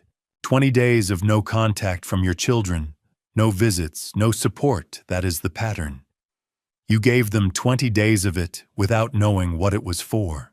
I sat with that for a moment. Not with the betrayal I had crossed into the betrayal 2 paragraphs ago, and there was no crossing back, but with the architecture of it. Every excuse, every shrinking text, every empty chair in the hospital room. None of it had been indifference. All of it had been construction. They had been building a legal record around me while I was recovering, and I had cooperated without knowing there was anything to refuse. Arthur finished speaking. The conference room was completely quiet. The coffee machine in the corner had stopped running. The old wood smell of the office was still in the air paper, and decades unchanged by what had just been described inside it. Before I show you how Raymond handled this betrayal, if you are still here, let me know you're walking this path with me. Where are you watching from? Tell me in the comments, shocked or ready. Please keep in mind, the following chapters include fictionalized elements designed for storytelling. If this is not for you, feel free to stop the video here. I looked down at my right hand on the table. My own hand. My own fingerprint lifted from this hand, while I was sedated in a hospital bed, placed on a document I had never seen in a room I had never entered, authorizing a transaction I had never agreed to. I looked at it the way you look at something familiar that has been used for a purpose you did not consent to. It was still my hand. That fact had not changed. What had changed was my understanding of what a person was willing to do with it. What do you do when someone uses the body you were born with to sign away something that was never theirs? I sat in that conference room and tried to work that out. I was not in a hurry. I had learned in 74 years that the decisions made in a hurry after something like this are the ones that help the other person, not you. I looked at my hand for a long time. Then I looked at Arthur. I said, "How long do we have before that LOI becomes binding?" He said 22 days, I said, "That is enough." "What do we do first?" I stood up. I did not say anything for a moment. Then I fastened the top button of my jacket, the one Dorothy always noticed, and Arthur understood that the meeting had changed direction. Dorothy used to say, "You button that top button when you have already decided and you are just waiting for the room to catch up." She had been right about that, as she had been right about most things. I was only now beginning to properly inventory.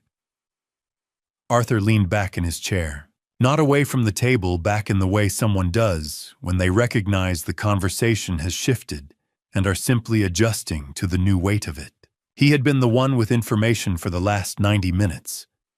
He was no longer the one with information. "Tell me what you need," he said. "3 things," I said, in order. I gave them to him without pausing between them. "First, contact Meridian Commercial Group today and place them on formal written notice that the letter of intent was executed without my authorization, consent, or knowledge, and that I am pursuing full invalidation of the fabricated power of attorney used to represent me. Second, prepare a living trust structure for parcels 14 and 15, both with clean title transfer into the trust completed before Sunday. Third, be at my house Sunday evening at 7 o'clock with every document necessary to execute." "Sunday," Arthur said. "That is 4 days." "I know," I said. "I am cooking BBQ. I am cooking BBQ." Arthur blinked once. That was the only sign that I had surprised him. In 30 years, I had never once surprised Arthur Pennington. I considered that a reasonable record and did not feel the need to explain myself further. He wrote the 3 items on his yellow legal pad in the order I had given them, tore the page off cleanly, and set it beside Tyler's folder. Then he stood, which was the second time he had stood for me that morning, and shook my hand at the door. I left the way I came in. The brass nameplate was still slightly tarnished at the edges. The morning had not changed anything about the building. It had changed a number of other things. I drove the same route home. Birch Hollow came up on my left, past the second light the way it always had. I did not look at the fence line the way I had looked at it this morning, with the fresh disorientation of a man seeing something familiar for the first time. I looked at it the way you look at a plan already in motion. Those were not the same experience. Here is what changes when you know what something is worth. You stop driving past it. You start driving toward it. Those are 2 completely different relationships with the same piece of land. This morning I had been driving past it. I was not doing that anymore. I pulled into the driveway at Maple Ridge and sat in the car with the engine off. 90 seconds. I had given myself that. I thought about Dorothy. I thought about the specific quality of her calm, not the absence of feeling, but the management of it, the way she had always been able to hold something difficult without letting it spill. She would have been very calm about all of this. She had been very calm about all of this for years without telling me. I was trying to learn the habit late. I sat in the car for 90 seconds, and then I got out. That was the amount of stillness the morning had earned, and the rest of the day had other requirements. The kitchen smelled the way it had smelled since I came home from the hospital. Familiar and slightly too quiet. I set my jacket over the back of a chair and opened my phone to confirm the grocery order I had placed that morning. Before leaving, the delivery was scheduled for Friday, which gave me 2 days to adjust the list if needed. I confirmed it and set the phone on the table. Then I carried the green notebook from the study to the kitchen table. I set it down and opened it from the back, turning pages forward from Dorothy's last entry toward the pages she had left blank. A ledger does not end when the person keeping it dies. It ends when the last number has been entered correctly. Dorothy had known that. She had left the final pages blank deliberately, the way you leave a column open when you know the closing figure has not yet been confirmed. I found the first clean page after her last line. I smoothed it flat with my palm, the same hand I had looked at in Arthur's conference room, the same hand whose print appeared on a document I had never authorized. It was still my hand. I was reclaiming its uses. I sat down at the kitchen table with the pen Dorothy had kept in the notebook's spine loop. I wrote Wednesday at the top of the blank page. 3 days before Sunday. 3 days to balance a set of books that had been wrong for years. I looked at the blank space below the date for a moment. The white of it, the waiting quality of a page that has not yet been told what it is for. I picked up the pen and wrote the first name. Diane's name was first on the page. I had written it the night before and underlined it once. I called her at 9 on Wednesday morning with my coffee still hot. I had chosen Diane first for the same reason a bookkeeper balances the smaller columns before the larger ones. Not because they matter less, but because the arithmetic is cleaner and the practice steadies the hand. Diane's debt was documented, the amount was specific, and her emotional range was predictable. She would deflect with warmth, and then with history, and then when neither worked with a check. I had known Diane for 45 years. I knew her the way you know a column that always closes short by the same amount. She answered on the second ring, which told me she was not expecting the call to be anything other than routine. "Diane," I said, "are you coming Sunday? I am cooking." She warmed immediately. "Of course, Dad. What do you need? Can I bring anything?" The voice she used for me when she wanted to be the good daughter, which was warm and slightly rushed, as though she had been waiting to offer something. I let her run with it for a moment.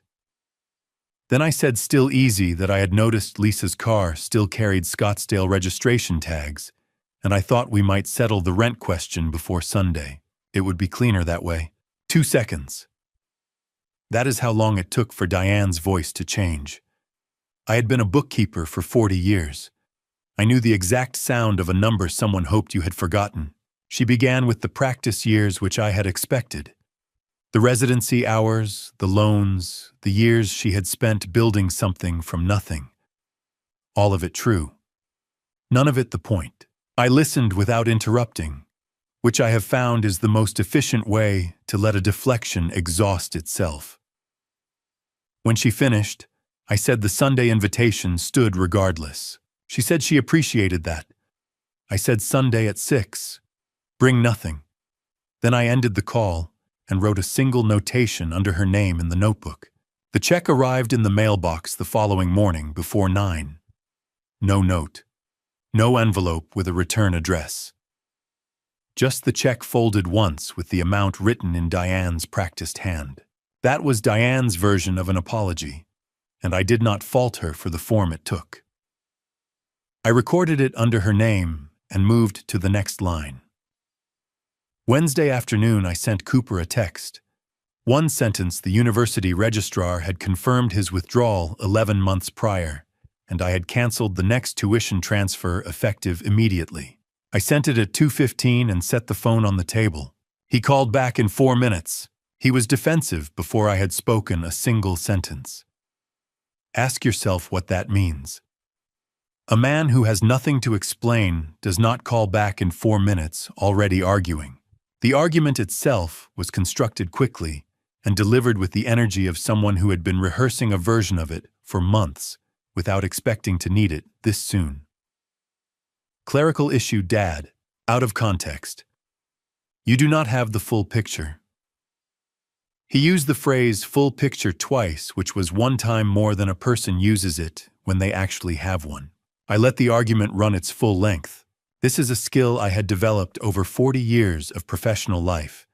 The ability to hold the phone and listen to something unreasonable without needing it to stop. Cooper was not saying anything I had not already accounted for. I was simply waiting for the part where he ran out of new material. When he did, I said, "The transfer is canceled, Cooper." He had more to say. I said Sunday at 6. I am cooking. Then I set the phone down. I set the phone face down on the table. The kitchen was quiet in the specific way it gets after a conversation that will not be forgotten, not silent, but settled the way a room feels when something permanent has been put into it. I opened the notebook and wrote under Cooper's name in the same level hand I had used for Diane. Not a judgment. An entry. I want you to understand something about timing. In a ledger, when you enter a number matters as much as what the number is. I had 2 entries on my page now, each correct, each recorded without drama. The page was beginning to look the way a well-kept account looks when someone is finally attending to it properly. Neither of them had apologized. Diane had written a check, and Cooper had made an argument. I had not expected apologies. I had expected exactly what I received. An apology is an emotional transaction, and I was not conducting emotional transactions this week. I was conducting a different kind. I poured the last of the coffee and sat back in Dorothy's chair. The afternoon had gone gray outside the kitchen window. The notebook was open in front of me with 2 lines entered and 5 more waiting. I had done what I could do Wednesday. Thursday was already arranged. Friday had a name at the top of it that I had not yet spoken aloud. Then the phone buzzed, screen down on the table beside the notebook. Nathan never called without a reason.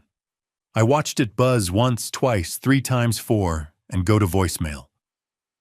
I picked up my pen and wrote Friday next to his name on the page. He could think about his reason until then. Nathan called at 7:53 on Friday morning. I let it ring 3 times. On the 4th ring, I picked up and said, "Nathan." "Good morning." He had prepared something. I could hear it in the first 4 words, the slight elevation of warmth that a person produces when they have rehearsed an opening and are now delivering it. He asked how I was feeling. He mentioned the surgery in a way that made it sound like a mutual hardship we had both endured. Then he said he had been thinking, and that after everything I had been through, it might just be easier if he handled the financial side for a while. Just to reduce the load. His words, just to reduce the load. I listened to the full proposal without interrupting. It was well constructed. It had a benevolent surface and a specific legal interior. And if I had not spent 4 days in Arthur Pennington's conference room, I might have received it as concern. I received it as a filing. When he finished, I said, "Sunday at 6, Nathan, can you come?" He said, "Of course," before I finished the sentence. Nathan Callaway had never once agreed to anything before he finished thinking about what it cost him. That was the only tell I needed. I said, "Good, I am cooking." I ended the call. I sat with the phone in my hand for 11 seconds, I counted, and then I called Arthur. "Nathan agreed to Sunday without hesitating," I said when he picked up. He never agrees to anything without having already decided how it ends. "The counter-filing was accepted Thursday," Arthur said. "The hearing is next Wednesday." "Bring everything Sunday," I said. "Nothing has changed yet." Arthur said he would. Arthur and I were done in under a minute, which was the right length for that conversation. I set the phone on the study desk and stood at the window. The yard was gray and still in the October morning.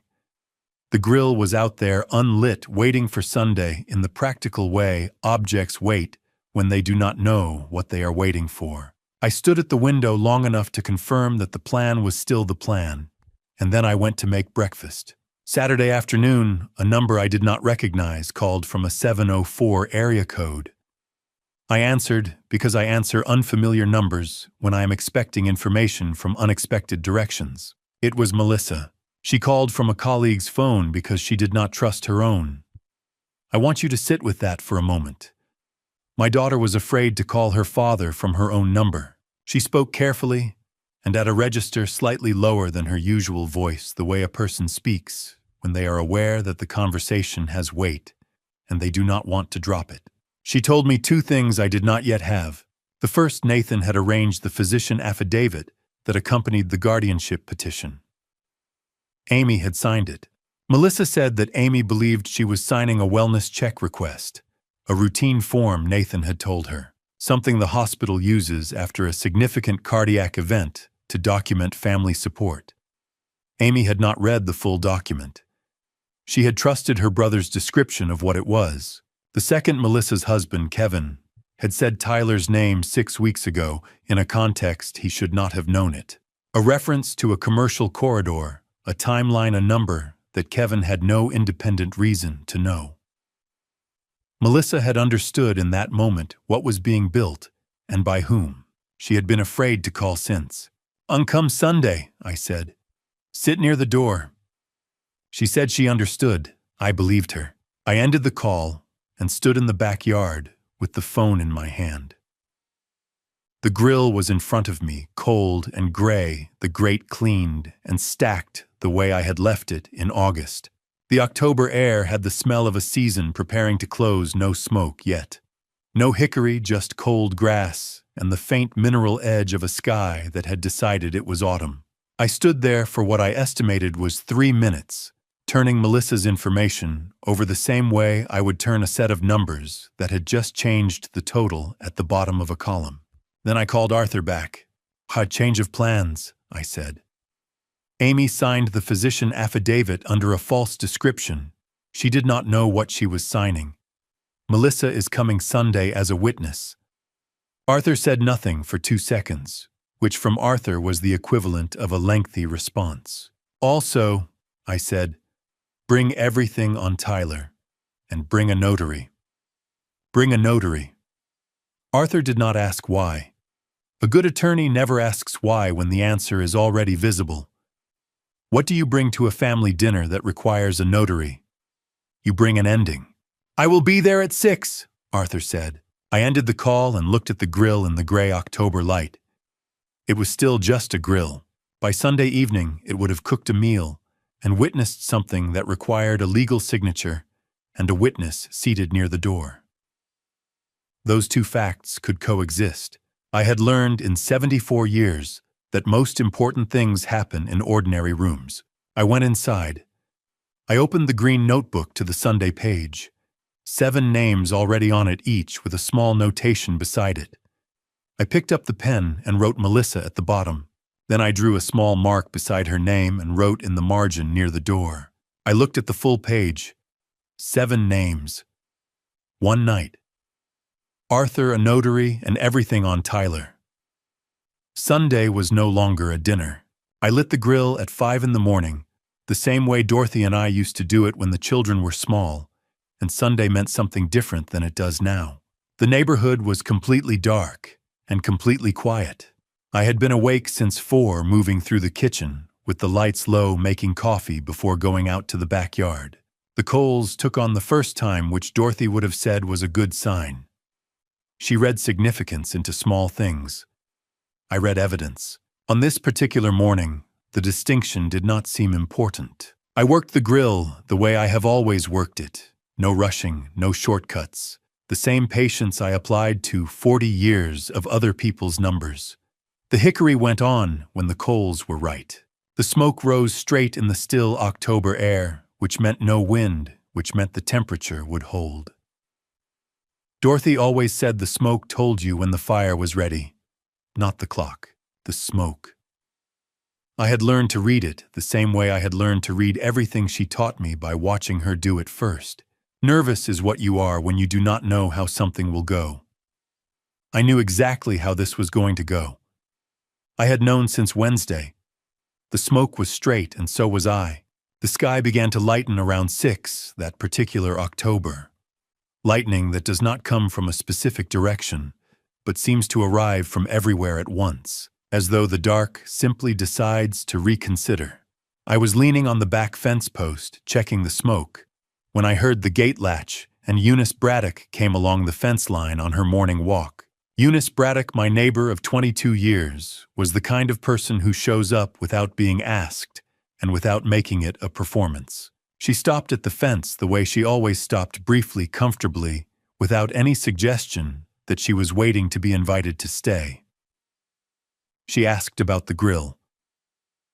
I told her Sunday dinner. She nodded and said she could smell the hickory from her back steps and had wondered. Then she said offhand, the way Eunice says most things that are not offhand at all, that she had stopped by every morning during Dorothy's last 2 weeks. Twice with soup. Once with a magazine. She said Dorothy never asked for company and never turned it away. And she said, looking at the fence post rather than at me, which was its own form of courtesy, that Dorothy never said a single word against any of the children. She just kept saying she was glad I would be taken care of. She never said a word against them.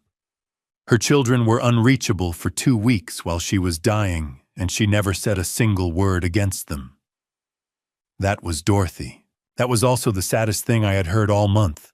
She was always the optimist, I said. I meant it as a deflection. But standing there with the smoke rising straight behind me, I understood it was not accurate. Dorothy had not been an optimist. She had been a planner. Optimists hope things will work out. Planners arrange for them too. The distinction had been in front of me for 11 months, and I was only now reading it correctly. Eunice said to enjoy the dinner and walked on. I watched her go until she turned the corner of the fence line, and the morning took her. Then I went inside. I showered and stood in front of the bedroom mirror, choosing something rather than just getting dressed. The dark blue shirt was in the second drawer where Dorothy had always kept it. She had chosen it in 2009. She said, "Wear it when you mean it." I had worn it 3 times in 15 years. A significant occasion, a difficult conversation, and the day we buried her. This was the 4th. I want you to understand what that table looked like. Everyday plates. A green notebook at the center. One man at the head in a blue shirt his wife chose in 2009. No good china. No candles. Just the account laid out flat, waiting to be settled. I straightened each chair before I sat down. Not because they needed straightening. I had set the table carefully, but because straightening them was the last thing I could do before the waiting began. I sat at the head of the table and looked at the room. The dining room that had held 40 years of meals. Christmas tables, birthday cakes.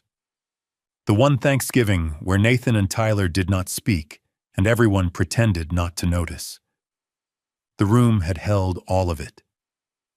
It could hold this. At 10 minutes to 7, the headlights swept the dining room wall. A single arc of light across the plaster, then gone as a car turned into the driveway. I did not move. I heard the engine stop. A car door. Footsteps on the front path unhurried someone who believed they were arriving to something they understood. Then the bell. I had been waiting for them my whole life one way or another.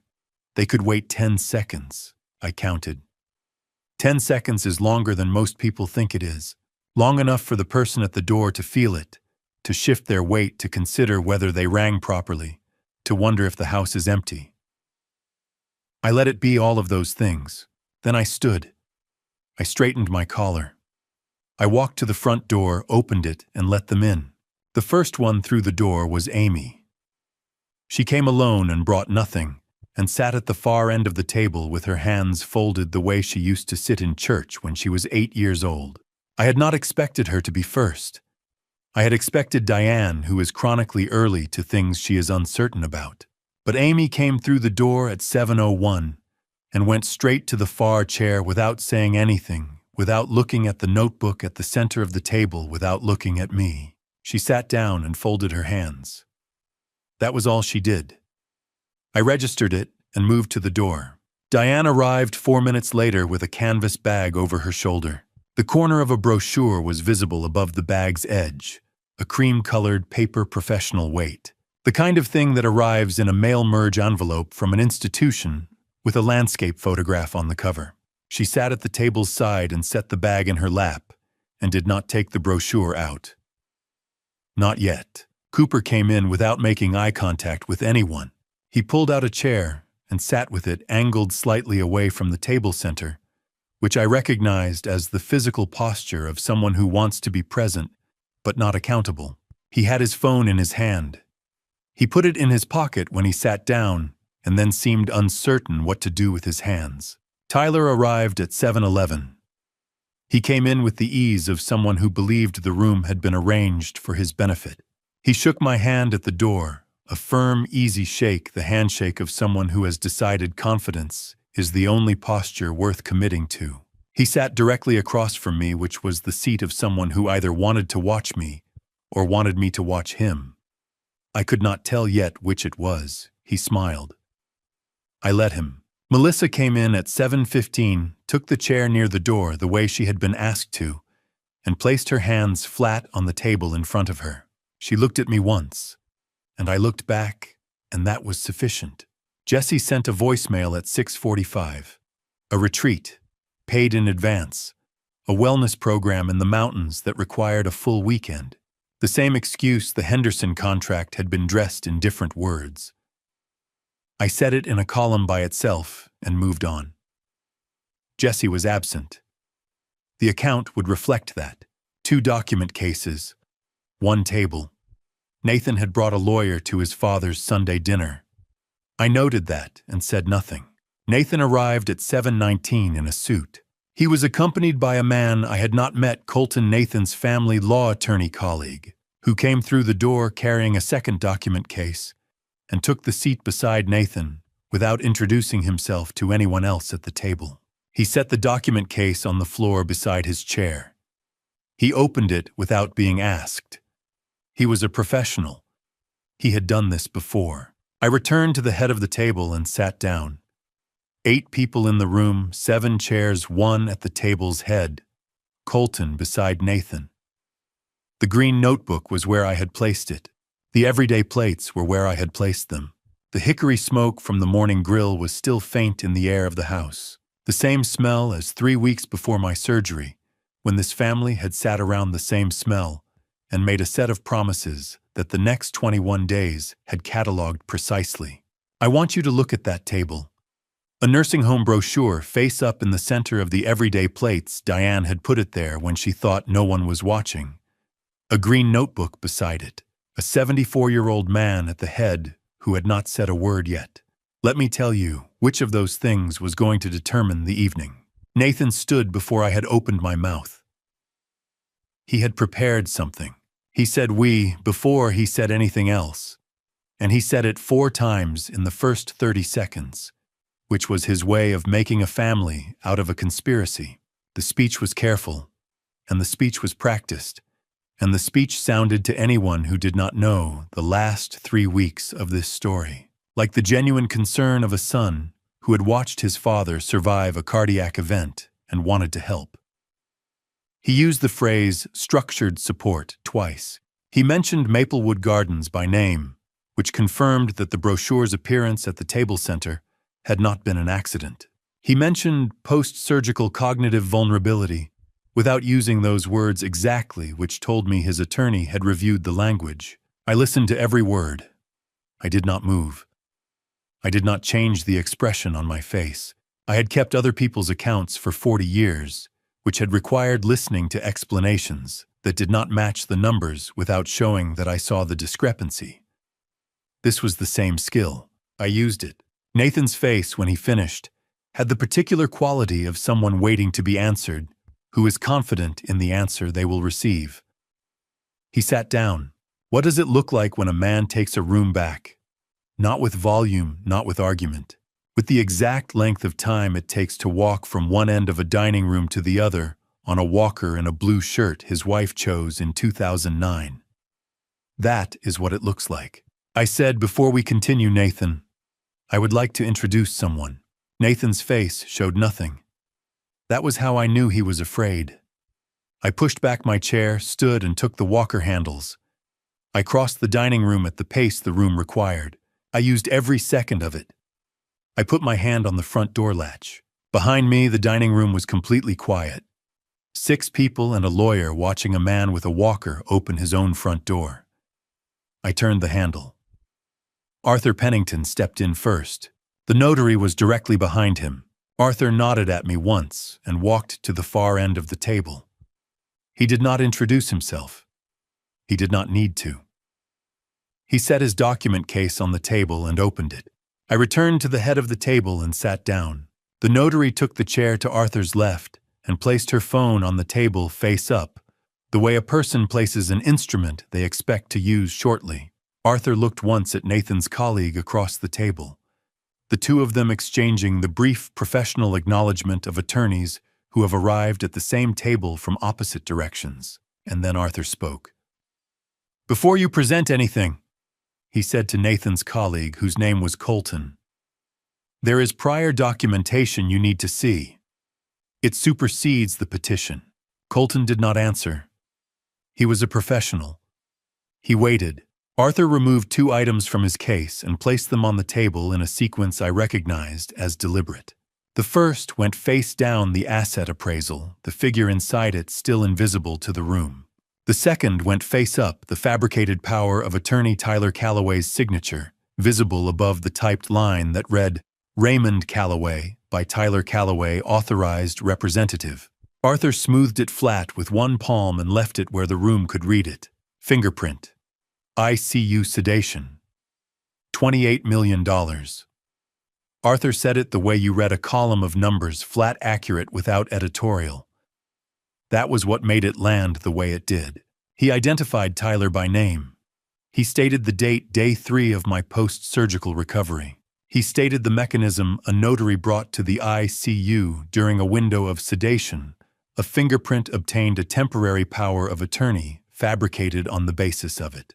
He stated the Meridian Commercial Group transaction at $28 million and the deadline 20 days from today. He said we are voiding it. He said I wanted your client to hear that at the same time as everyone else. Then Arthur stopped speaking. The room was very quiet. That same smoke still hung in the room, lighter now, but unmistakable, the same smell that had been in this house when this family last sat around a table and promised things they did not keep. I noted the smell. I noted the silence. I did not move. 3 seconds passed. Then Tyler stood. He did not stand the way a man stands when he has been caught. He stood the way a man stands when he has decided the best remaining option is to speak first and reframe quickly. His voice was controlled. His hands were on the back of his chair. He said the LOI had been taken completely out of context. He said it was a placeholder. He said the word protecting. I was protecting the asset while you were, and he did not finish the sentence because a chair scraped at the other end of the table before he could. It was not Tyler's chair. I want you to watch what Melissa did. She did not argue. She did not explain. She took Kevin Pruitt's hand off her arm, Kevin Pruitt, Melissa's husband, who had arrived quietly beside her, and reached for her when Tyler began to speak, and she stayed standing. That is not a small thing. That is a woman deciding in the middle of a dining room which side of a table she is on. Kevin looked at her once. She did not look back at him. He stood without speaking, walked to the front door, and let himself out. The door closed the way doors close when the person closing them has decided not to make a point of it. Tyler was still standing. He had stopped speaking. The reframe had run out of surface. The car started in the driveway. We heard the engine, then the tires on the concrete, then nothing. The silence that came after Kevin's car left was a different quality of silence than the one before it. The before silence had been waiting. The after silence had already arrived somewhere. What does it mean when a lawyer closes his case in the middle of a meeting he came prepared to win? It means the meeting is over. Nathan just had not said so yet. Colton's document case was closed. He had done it at some point during Arthur's presentation, or during Tyler's standing. I had not watched the exact moment, but the case was on the floor beside his chair, and it was shut. That told me everything about where Nathan's attorney thought the legal ground had moved. Diane had not moved from her chair since Arthur opened his case. The Maplewood Gardens brochure was still on the table beside the everyday plates, face up. Its private suite landscape photograph and its cream-colored institutional weight, suddenly the most out-of-place object in the room. Cooper was looking at the table surface. Nathan was looking at Arthur. I was looking at the room. Amy had not moved from the moment she arrived. Since 7:01, she had sat at the far end of the table with her hands folded and her eyes mostly down. A stillness I had read as the specific presence of someone who knows what they have done and is waiting for the consequence of it. That stillness had held through Arthur's presentation. It had held through Tyler standing. It had held through Kevin's exit and Colton's case closing and the sound of the car pulling away. Then Amy Callaway. 29 years old, the youngest. The one whose presence I had read as simple loyalty raised her voice for the first time all evening and looked directly at Nathan. I had not prepared for this. Neither had he. Amy's voice was the only sound in the room, and it was smaller than I expected. Not a shout, not a verdict, just a sentence that lands like a hand placed flat on a table. She said she was in Phoenix on the 14th. She said she had a boarding pass. She was looking at me when she said it. Not at Tyler, not at Nathan, at me, as though what she needed most was not to be believed by the room, but to be heard by the one person whose opinion of her still mattered enough to be worth the risk of stating a fact. Arthur did not pause. He said flat that date matches the ICU visitor log. The log shows one visitor on the 14th. Tyler said, "Amy, you don't understand what you're saying." Amy sat back down. She folded her hands. She did not say anything else, and she did not need to. The sentence had done what it needed to do. The room had the boarding pass now, even without seeing it.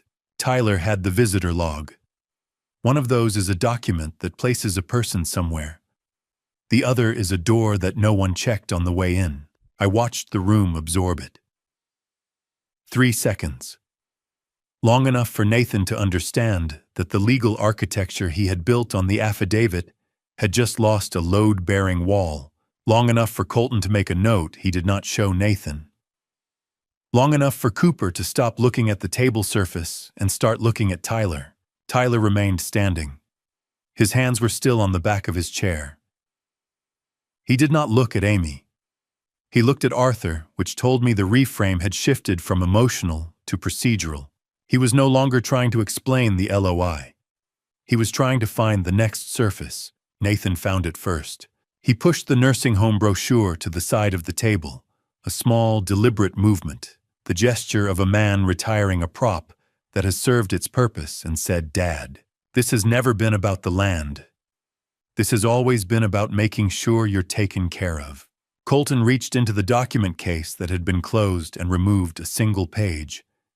He slid it toward the center of the table. I read the header without touching it. Emergency petition for conservatorship. Read that word again, conservatorship.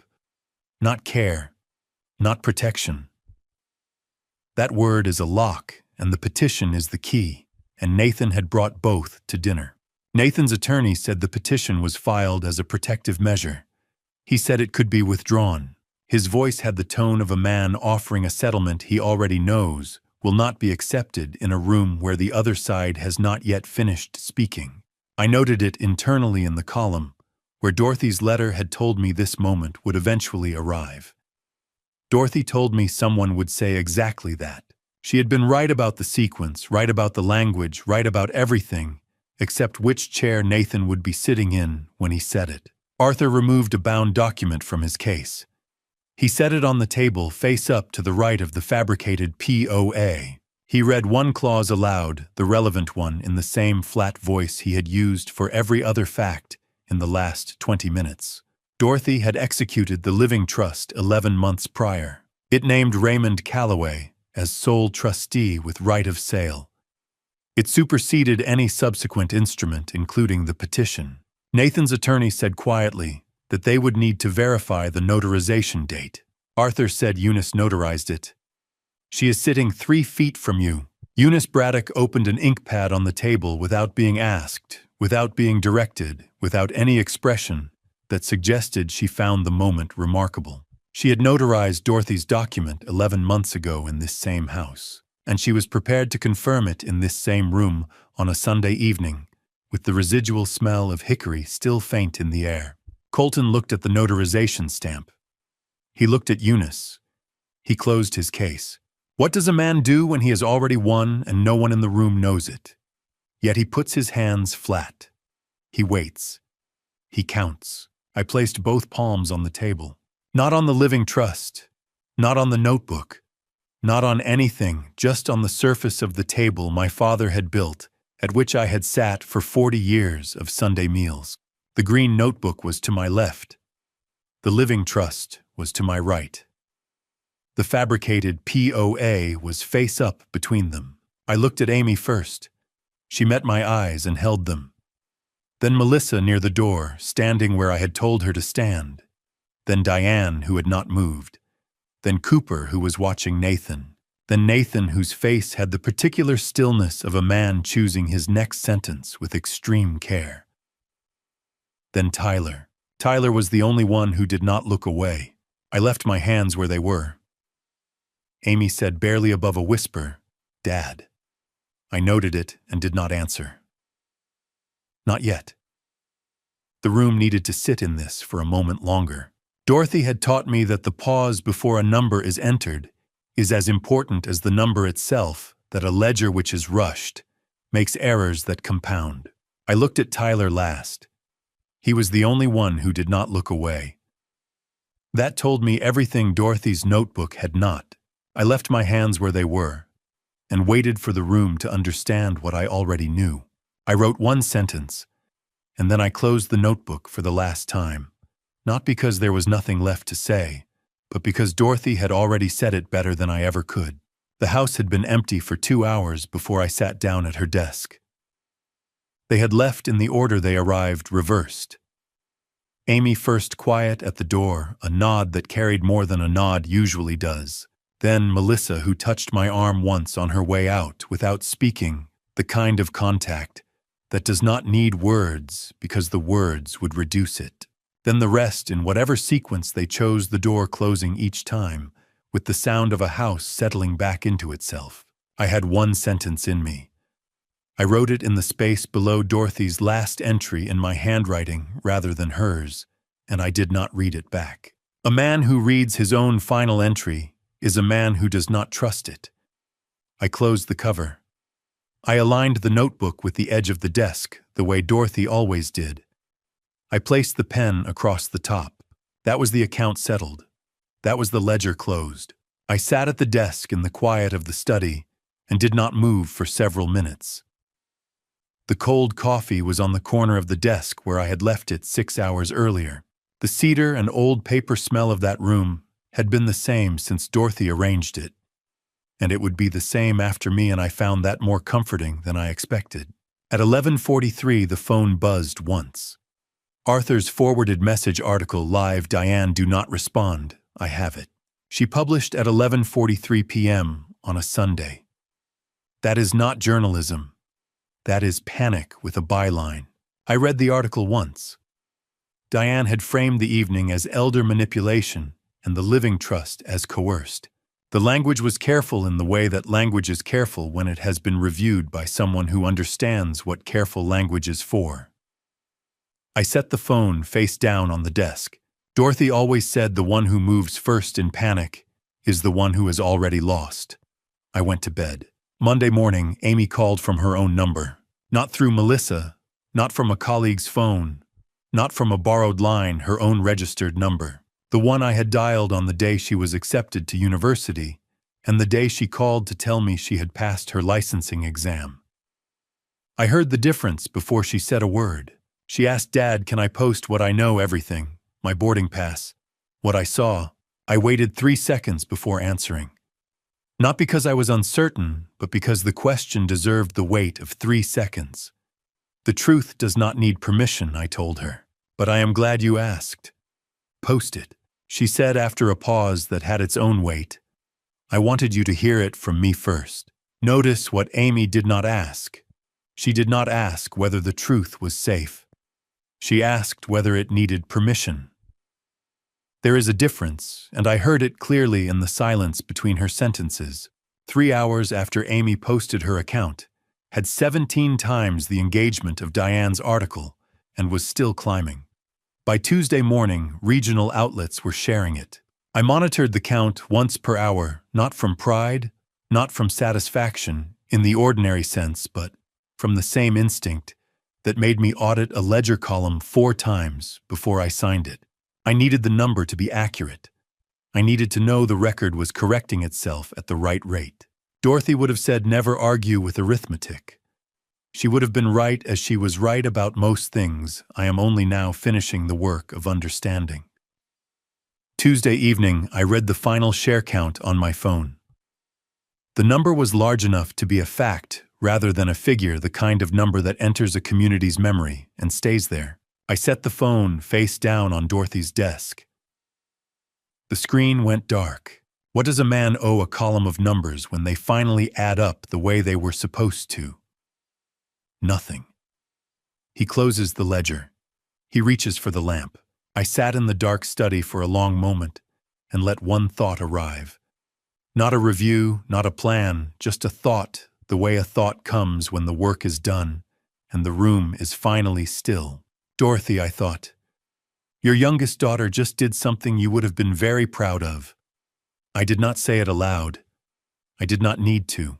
The study held it the way that room had always held things quietly, without comment, for as long as they needed to stay. After 4 minutes, I reached for the lamp. The light came on and the room was the same room it had always been. I set the phone down. The screen went dark and the room went with it. Then one thought arrived, quiet, specific, and not about any of my children. There was one more thing I needed to do, and I needed to go back to where it had started to finish it properly. The envelope had no printed logo, just a hand-addressed return corner blue ink, slightly uneven lettering, Green Timber Rehabilitation Center, Addison, Vermont. I sat with it at the kitchen table for a moment before opening it. Not from hesitation, from the respect a person pays to something that arrived without being asked for. I had not written to Jessie. I had not sent word through Melissa or Amy or anyone. The envelope had found its own way to the mailbox, the same way certain things find their way when the conditions are finally right. The letter was a single page handwritten on lined paper, the kind of paper that comes in a tablet from a drugstore. Jessie's handwriting had always leaned to the left, as though it was in a hurry to finish the line and return to something else. This was different. The letters were upright and deliberate, the way a man's hand moves when he is paying attention to what it is doing. He wrote about metal.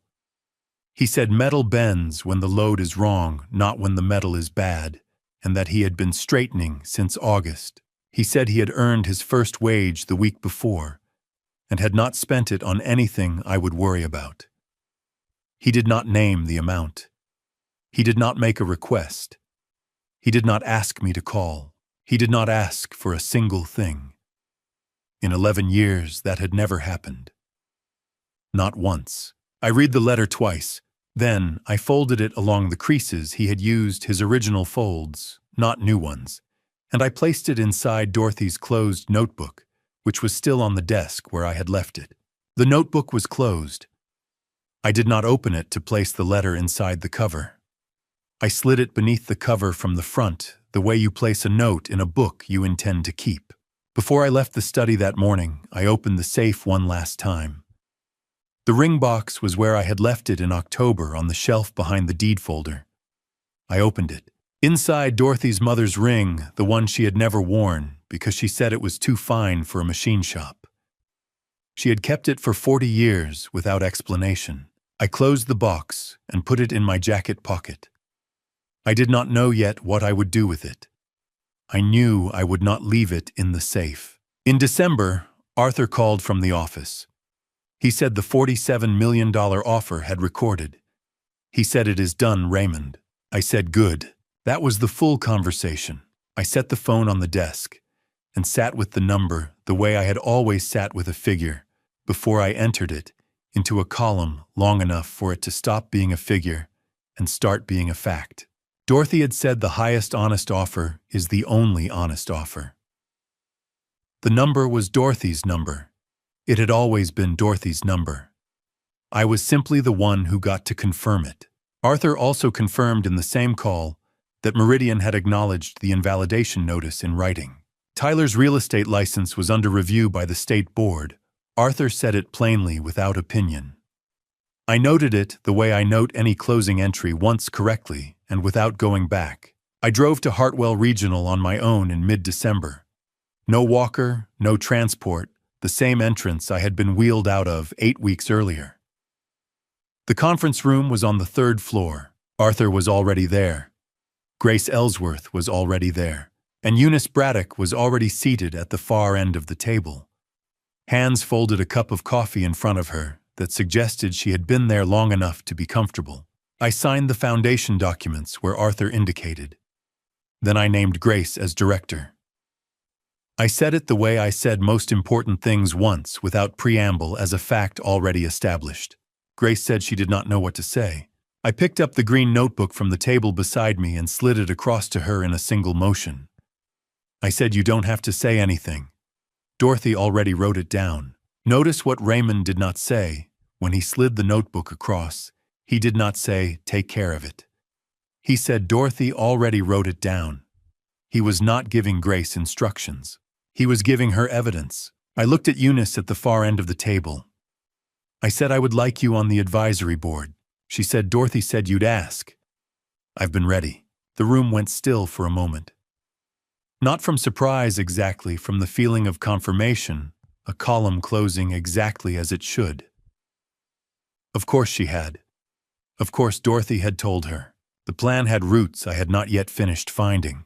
After we adjourned, I walked the 6th floor corridor alone. I had not been back since discharge. The floor had the same smell I remembered from the 20 days recycled air, the faint antiseptic edge, a quiet of a place where time moves differently than it does outside. Room 614 was occupied. An elderly man lay in the bed, 79, perhaps older. His eyes closed, his hands still on the blanket. The bedside chair was empty. I sat in it. I did not introduce myself. I stayed for 4 minutes. I had sat in that chair when no one came. Now I was the one who came. I did not know his name. I did not need to. Grace had already put him on the list. When I stood, Grace was in the corridor doorway. She said already on the list. That is why we built this. I nodded, and we walked back toward the elevator without speaking, which was the right amount to say. Amy was in the main lobby when I stepped out of the elevator. She had not been expected. She was standing near the entrance, not sitting the way a person stands when they have been waiting, but do not want to appear to have been waiting long. She was holding a small pine box with both hands. She said Jesse sent it from Vermont. She said he asked her to deliver it in person. She said he told her give it to Dad and tell him to open it with someone he trusts. Amy held the box with both hands, the way you hold something that took effort to make. The edges had been planed smooth, not sanded planed, and the corners fit without gaps. I had not seen Jesse's hands do careful work in a very long time. The January light came in low and gold through the east window, and I held the box the way you hold something, before you decide whether you are ready, not tight, not loose, just present. Amy sat beside me on the bench without saying anything. The lobby held the quiet of a hospital in the early part of a winter morning. Not silence, but the muted quality of a building that has been holding people's difficult hours for so long that the walls have learned to keep it down. I set the box on my knees and looked at it for a moment. Jesse had planned the edges. He had cut the corners square. I had already seen the outside.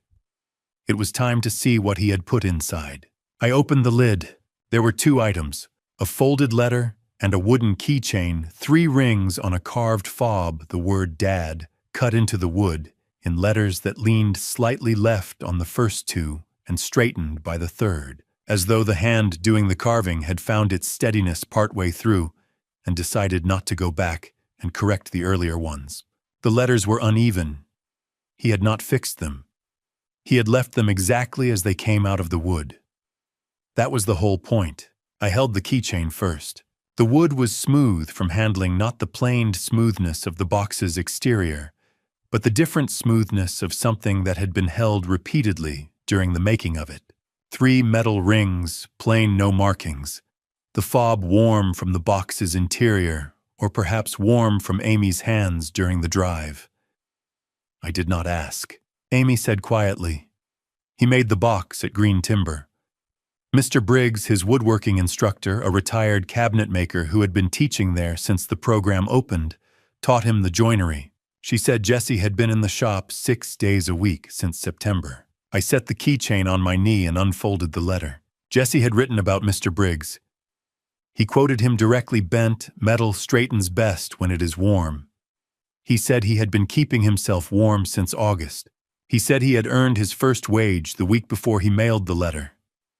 He did not name the amount. He said he had used the money to buy the wood for the box, and that he had enough left for February's rent, and that he had not spent any of it on anything I would need to worry about. Then the last paragraph. He wrote, "The 3 keys are not for any lock. I made them because you have always kept the things that mattered in a place where they could be found. 1 key is for what was. 1 is for what is. 1 is for what you decide comes next. You get to decide that part. I thought you should know. I had not cried at the hospital. I had not cried at the courthouse. I had not cried when Arthur read the trust aloud or when Grace received the notebook. I cried now on a bench in a lobby holding 3 keys that opened nothing with my youngest daughter's hand placed over mine. Amy did not speak. She placed her hand over mine on the bench and left it there. And that was the correct and only thing to do. The lobby continued its muted winter morning around us. Nobody looked. 4 minutes passed, the way 4 minutes pass when they are being used correctly. I looked up through the east window. The Dignity Wing scaffolding was already there, steel poles and cross-bracing the building's skeleton rising in the January light. Look at what is in the window. The scaffolding is already there. Dorothy did not leave me a memory. She left me a building that is still going up. I closed my hand around the 3 keys. Amy sat beside me and said nothing, which was how I knew she understood without being told. I thought about the green notebook which was in Grace's hands now. I thought about the letter Jessie had written in upright, deliberate handwriting on lined drugstore paper. I thought about Dorothy's desk at 11 p.m. on a Sunday, and the smoke from a grill at 5 in the morning, and the 10 seconds I had counted before opening my own front door. I thought about a charge nurse who had booked a transport without being asked. About a neighbor who brought soup twice and a magazine once and never mentioned it. About a youngest daughter who had called from her own number and asked whether the truth needed permission. Dorothy left me a green notebook, a piece of land, and an attorney who kept her secrets for 20 years. But the thing she left me that I nearly missed, the thing I had to spend 20 days alone in a hospital to finally understand, is this: the people who show up are not always the ones you expect. The love that lasts is not the loudest. It is the kind that pulls up a chair and stays. I held the 3 keys in my closed hand and looked at the scaffolding through the glass. Amy did not ask what I was thinking. That is how I knew she already understood. January 2025. Hartwell. That is enough. That is more than enough. Standing here today, I realized that the greatest ledger I ever kept was the one I almost failed to balance. This family story taught me that silence isn't just a lack of words. It's a space where shadows grow. I allowed my pride to blind me to the cracks in my own home, and for that, I nearly paid with my legacy. Don't be like me. Don't wait for a hospital bed to start paying attention to the people sitting in the chairs beside you. I believe God allowed this trial to strip away the illusions I held so dearly. It wasn't about a dad revenge plot or settling old debts. It was about seeing who remained when the smoke cleared. My personal conviction is that a man's wealth isn't measured by the acres he owns, but by the integrity of the hearts he leaves behind. This family story ends not with a victory in court, but with a reclaimed seat at a table of trust. If you seek a dad revenge that truly lasts, let it be the act of building something so solid that no storm can tear it down. In the end, this family story is a reminder that while metal can be bent, a spirit tempered by grace and firm boundaries will always find its way back to center. It is the only dad revenge worth the cost. Thank you for walking with me to the very end of this journey. Please leave a comment sharing your thoughts. How would you have handled the betrayal of a child like Tyler? I truly value your unique perspective. If this narrative resonated with you, consider subscribing to the channel so you don't miss our future uploads. A brief note: while inspired by complex social themes, certain elements have been dramatized for storytelling purposes. If this style of content doesn't align with your preferences, feel free to explore other videos that might be a better fit.